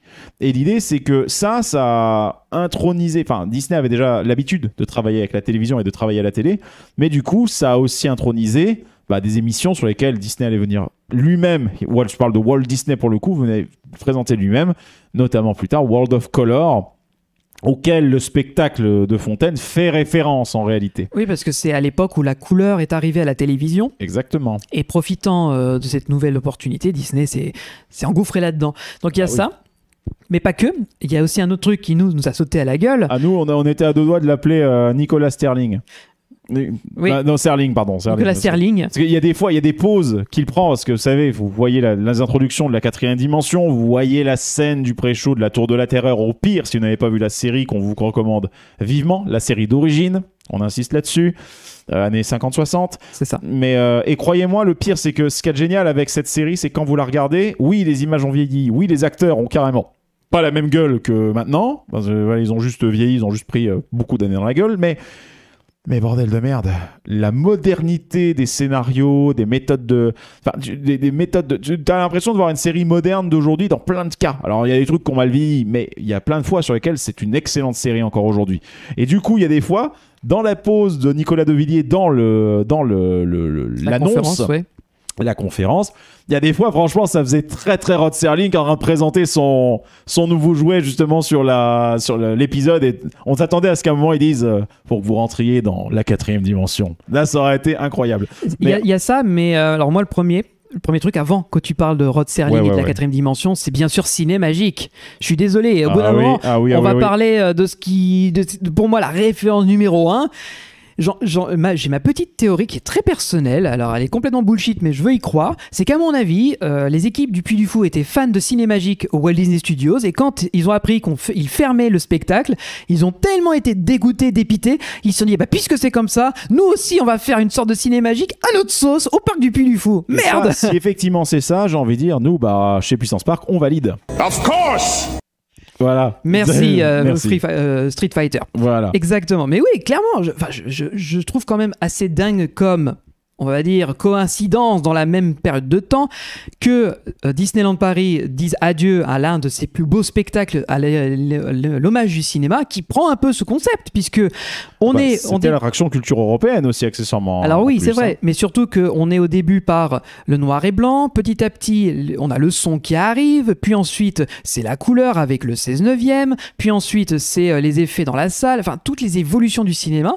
Et le postulat de départ du Mime et de l'Étoile, c'est un peu aussi la même chose. On commence dans un film qui est donc en noir et blanc et muet, et dans lequel l'histoire va évoluer, puisqu'on va avoir l'apparition du son, on va peut-être aussi avoir l'apparition de la couleur, tout ça. Enfin, franchement, les références, je sais pas comment, je peux pas ne pas concevoir que quelqu'un dans les équipes créatives du Puy du Fou n'ait pas pris comme référence Ciné Magique, ou que tout du moins il n'ait pas été conscient du fait qu'il s'inspirait de Ciné Magique. Et je trouve que clairement on va avoir un produit qui est l'héritier spirituel, bien sûr, c'est pas exactement la même chose, mais qui sera un peu l'héritier spirituel de Ciné Magique, et ça me redonne un peu de joie parce que j'étais très triste quand Cinémagique a fermé ses portes. T'es pas le seul, on était là ensemble à la fermeture. On était ouais. allés à la fermeture. Et c'est vrai que Cinémagique avait cette poésie. Maintenant, c'est vrai que le Mime et l'Étoile, pour moi, va mettre potentiellement, et je dis pas, encore une fois, j'attends de voir le spectacle. On est bien d'accord. Hein. Oui, bien mais sûr. déjà, ils vont mettre la barre un peu plus haut parce qu'apparemment, là, ça va être du totalement live. Même pas sûr qu'il y ait un projection mapping sur un mur ou pas. Potentiellement, allez savoir, hein, mais on va voir ce que ça va donner. Mais en tout cas, non, c'est... Là, oui, effectivement, ça ravive tout mon intérêt, parce qu'autant le Puy du Fou pourrait parfaitement en prendre avec vous, on en avait déjà parlé, je crois, en épisode, mais c'est un parc que je considère, voilà, je vais pas le faire chaque année. En tout cas, j'ai pas vraiment l'intérêt de le faire chaque année, oui, ce parc. Tu n'es pas très fan de spectacle à la base, tu vas pas déjà dans les spectacles de Disney, donc je te vois mal faire dans un parc qui n'a fait que de ça. Oui, c'est un peu compliqué pour moi, oui. Mais disons que Puy du Fou a au moins l'intérêt de t'éveiller ta curiosité, parce qu'à chaque fois, ils arrivent à avoir une débauche de moyens et de techniques qui te dit, ah ouais les gars, vous repoussez un peu plus loin les limites, quoi. Bah, c'est là-dessus que ça m'intéresse, encore une fois, comment mettre de la technologie au service d'une histoire. Et on va voir, donc wait and see. Là, le chrono Harbour arrive à terme, donc bientôt, ouais. on va vite être fixé, et je pense qu'il y a moyen qu'on soit on va voir. J'ai des grosses attentes pour ce spectacle. Et Mathieu Gus 79 qui dit sur Twitch, pourquoi est-ce qu'ils ont fermé Cinémagique d'ailleurs? Alors la réponse est assez simple, c'était un spectacle pas du tout populaire. La salle où ils étaient installés, donc le Studio Theater, ne servait que pour diffuser Cinémagique, sauf que la plupart du temps, la salle était vide. C'est une salle qui a plus de 1000 places à la base, donc ça fait quand même une grosse capa. Sauf que Cinémagique, quand tu viens à Disneyland Paris, c'est pas ça que tu viens voir Mickey, Minnie et consorts. Donc quand on est obligé de pitcher le spectacle en te disant que c'est un spectacle qui rend hommage à la magie du cinéma avec des effets spéciaux et des surprises, ouais, bah si j'ai pas prononcé Mickey, Minnie, Dingo ou qu'il n'y a pas Marvel ou Star Wars, ça ne les intéresse pas du tout. Et bah c'est le serpent qui se mord la queue justement derrière, parce que finalement, bah, comme disait Henry Ford, eh bien, si tu avais demandé aux gens ce qu'ils avaient voulu à la place des voitures, eh ben, ils t'auraient demandé des chevaux qui courent plus vite. Exact. Parce que oui, effectivement, bah oui, quand on ne va pas aller titiller le public, mais le problème c'est que là le public à Disneyland Paris, il vient chercher, en fin de compte, il vient pas chercher des attractions à Disneyland Paris, le public, il vient juste chercher des personnages. Voilà, il veut rencontrer ce qu'il a vu au cinéma ou à la télé. C'est ça, en fait, il ferait une zone conférence Fnac avec Mickey, Minnie et tout le bordel, etc. Ça marcherait tout aussi bien. Il pourrait même le vendre encore plus cher. Bah, tu sais, ça marche déjà du feu de Dieu. Tu regardes Meet Mickey à Fantasyland où ça affiche en général 1 heure, le Princess Pavilion où tu peux rencontrer une princesse, Palace, voilà, où il y a 3 heures d'attente, ça montre bien que c'est ça que les gens viennent voir. Et un autre truc aussi que je veux rajouter par rapport à la fermeture de Cinémagique, c'est que c'est aussi un actif qui n'était utilisé que pour un spectacle, c'est-à-dire que c'est un bâtiment, un lieu d'exploitation pour une attraction qui ne servait qu'à un but précis, c'est-à-dire un spectacle. Et le problème d'une salle, bah, c'est que si elle n'est pas polyvalente, c'est-à-dire qu'elle ne peut pas servir à faire autre chose que du spectacle, un spectacle unique, c'est pas un spectacle qui est rentable. Mickey le magicien, pour prendre un exemple. Donc ils ont construit le spectacle. Bon, le spectacle fonctionne, mais ça c'est encore autre chose. Mais mine de rien, il y a une période de relâche dans laquelle il ne joue plus le show. Et pendant ce temps-là, il y avait à un moment donné un autre spectacle qui était Mickey et le Big Band de Noël. Je crois que c'était un peu le truc comme ça, qui était un gros spectacle. Donc ce qui fait qu'elle est utilisée pour plusieurs choses et toute l'année. Il y avait des avant-premières, je crois, de films de temps en temps, mais c'est très exceptionnel, quoi. Ouais, et ça a marché moyennement. Et surtout que le but, c'était aussi de mettre à jour la salle, parce que c'est aussi ça qui a fait que Cinémagique a fermé. C'est que, alors si vous n'avez pas travaillé en spectacle à Disneyland Paris, vous n'avez jamais vu, mais moi je peux vous le dire, je l'ai vu de mes yeux, c'est que il faut que vous vous rendiez compte que derrière l'écran de Cinémagique, il y avait énormément de place backstage, enfin de coulisses derrière scène, qui étaient inutilisées. C'était une salle qui était surdimensionnée pour un spectacle de cette envergure, parce que littéralement il n'y avait pas grand chose à mettre en place pour Cinémagique. Il y avait juste donc la fameuse épée qui devait jaillir du sol, il y avait l'écran qui devait pouvoir pivoter pour les portes et les accès, et c'est à peu près tout en fait. Donc ouais, puis t'avais les deux strobos du flash du fusil, et puis les boomers, les caissons de basse qui étaient derrière, quoi. Mais tu vois, c'est pas de l'infra qui est très lourde à mettre en place, c'est pas très grand. D'ailleurs, c'est pour ça qu'à un moment donné, on nous a fait croire que Cinémagique devait revenir parce que le spectacle Marvel était un échec. Mais au final, il y a des trucs qu'ils ont abandonnés parce qu'ils savaient très bien que c'était obsolète, c'était plus dans le goût des visiteurs. Donc voilà, et c'est pour ça que la salle a eu le droit à la mise à jour Marvel, c'est qu'ils ont voulu aussi la rendre un peu plus polyvalente, puisque c'est que des des écrans partout.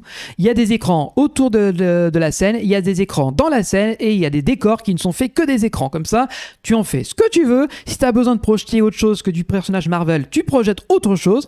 Et si tu as besoin de refaire la scène plus tard, puisque c'est ce qui va se passer, hein, je rappelle que d'ici août, si ma mémoire est bonne, il y a un nouveau spectacle Monstres et compagnie qui arrive, puisqu'il nous l'avait annoncé pendant la D23.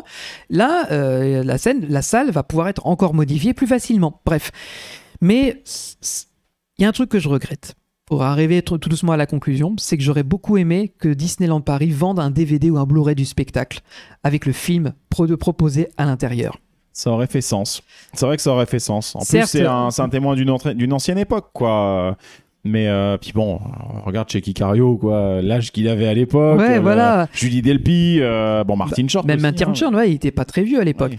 Mais alors je suis conscient qu'il n'y aurait pas eu les scènes. Sympa, hein, sur ce. Il n'y aurait pas eu les scènes où on voit George rentrer dans l'écran, ressortir de l'écran, l'épée qui jaillit et tout. Mais encore, tu vois, c'est mineur par rapport au déroulé du spectacle, parce qu'à la limite, tu mets une captation filmée de la scène par une caméra où on le voit à l'extérieur, et rouler jeunesse. Hein. Au pire du pire, j'ai envie de dire, nous, évidemment, on imagine toujours ça, parce que quand t'es habitué à faire des choses sur YouTube ou des choses comme ça, évidemment, c'est plus, entre guillemets, facile.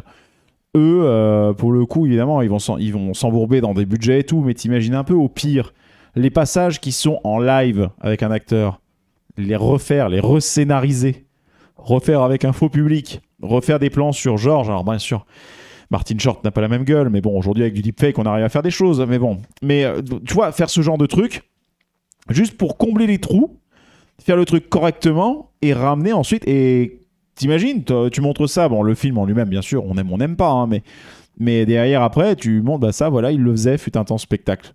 Ouais, maintenant, il est perdu. C'est ça. Disparu. D'ailleurs, alors bon, il y a une version qui est republiée là, en ligne et c'est bien. Mais justement, il y a Fleu la Torpille qui dit sur Twitch que le film est dispo sur YouTube. Alors, c'est effectivement un des Imagineers qui a bossé sur le projet. Le problème, c'est qu'il a mis des captations live, des séquences où il y a des acteurs sur scène. Mais tout le reste du temps, c'est vraiment l'image source, c'est la vidéo, c'est le film. C'est juste dommage qu'il ait coupé avec des versions live qui sont d'ailleurs pas très belles. J'ai demandé, je pense que ce serait bien que plusieurs personnes dans les commentaires YouTube le relancent en lui demandant, mec, mets-nous juste le film, même si c'est les séquences où il manque des éléments sur scène, c'est pas grave, parce que nous, ce qu'on voulait voir, c'était surtout le film, parce que même si l'acteur qui jouait sur scène était bon, ça représentait même pas 1 minute sur les 30 minutes de spectacle, donc c'est rien. Ouais.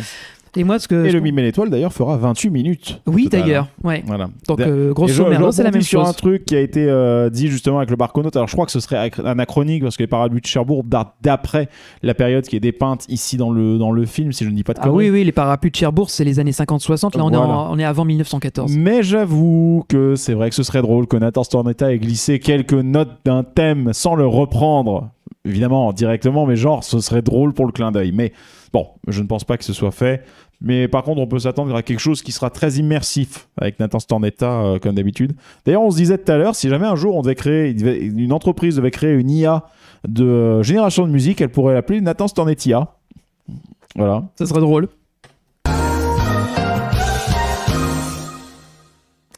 Voilà, merci de ne pas applaudir. Donc, je te rassure, personne ne l'a fait.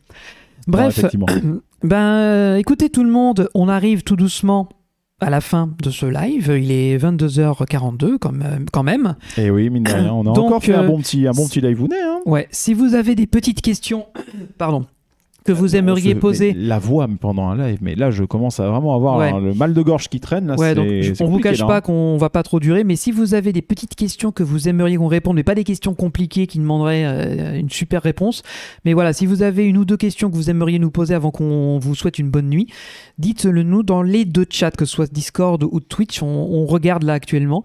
Voilà, mais là c'est sur les retours de chat là, sur les. Alors Flo la Torpille qui demande si les liens sont autorisés sur le Twitch. Non, vous ne pouvez pas mettre de lien sur Twitch. Il faut le mieux, ce sera encore que tu les. Si tu veux envoyer un lien et que la personne avec qui tu veux le recevoir est également sur Discord, là tu peux y aller, il y a pas de souci.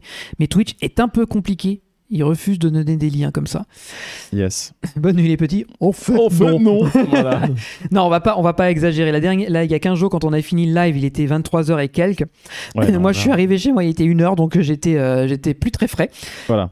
Donc, on va te ramener tranquillement à la gare. Ouais, voilà, il faut vous dire que j'ai un peu de trajet. Et comme je rappelle, Oui. il y a en Ile-de-France, il y a les grèves, donc il n'y a pas autant de trains que d'habitude. Donc il faut pas que je me fasse avoir.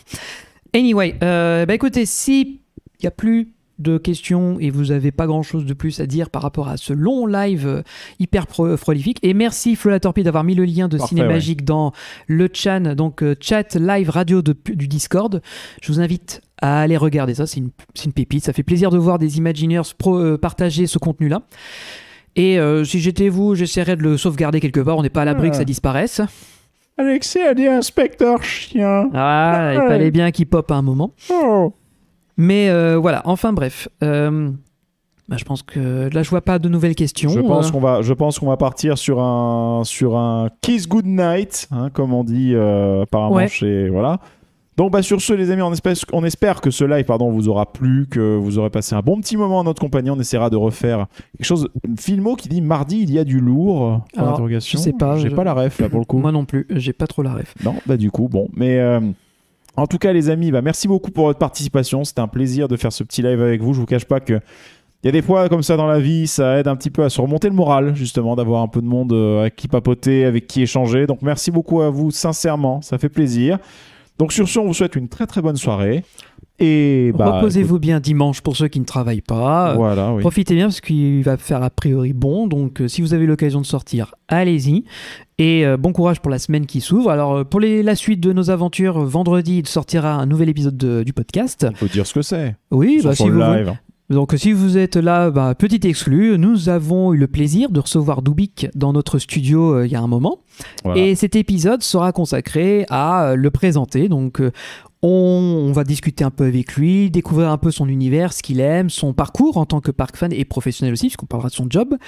Et je profiterai aussi pour faire une nouvelle présentation, une nouvelle introduction que j'ai beaucoup aimé écrire, Voilà. qui était assez fun. Des trucs. Voilà, on a testé un nouveau format qui, j'espère, vous plaira. Et voilà, Dubik était un très bon invité. On a beaucoup discuté, beaucoup rigolé avec lui. C'est agréable d'avoir quelqu'un de passionné et qui surtout a un esprit critique, qui a du répondant, qui se laisse pas faire. Tu vois, c'est quelqu'un qui a un caractère et c'est cool parce que ça donne des bons épisodes. Il va y avoir de bonnes anecdotes et puis surtout, on va retrouver Dubik pas que pour un seul épisode puisque on va faire 2-3 petits épisodes avec lui. Vous allez voir. En fait, ils sont déjà en boîte les épisodes, donc on le sait. Ouais, voilà. on a un peu d'avance cette fois, c'est bien. Voilà. Donc on espère que ça vous plaira. Et effectivement, Vador Street, tu as tout à fait raison. Merde pour ceux qui passent le bac, même si effectivement, on va voir dans quelles conditions ça va se passer cette année. Mais en tout cas, on croise les doigts, croise tout, voilà. Et puis aussi le brevet, enfin n'importe quel examen. Voilà, Cette année, ça va être compliqué, mais je vous dis merde aussi. Je croise les doigts pour que ça se passe dans d'à peu près bonnes conditions. Exactement. Dans tous les cas, passez une bonne fin de soirée, une bonne nuit, passez un bon dimanche, bonne semaine à vous et on continue à échanger sur notre Discord si vous n'avez pas encore été et on espère vous y retrouver. Vous pouvez nous retrouver sur nos réseaux habituels, c'est Instagram dès qu'on est en extérieur, Facebook, Twitter pour l'actualité et Twitter dès qu'on a envie de relayer des blagues à la con ou de parler d'actu de parc. Oui. Vous pouvez également nous suivre sur YouTube avec les productions simultanées du podcast, évidemment. Le podcast, et je vous le rappelle pas, toutes les plateformes à peu près, je crois, acceptent notre podcast. Et bien sûr, pour ceux qui nous écoutent sur Radio Puissance Park, j'espère que vous avez passé un bon moment avec nous, même si vous n'avez pas eu l'image. On a essayé d'être... Même si on a encore niqué l'émission de Jean-Marc, du coup. Mais oui, bon, pauvre Jean-Marc. D'ailleurs, il faudra qu'on trouve un moyen pour pas qu'il soit niqué un week-end sur deux, mais on trouvera bien une solution.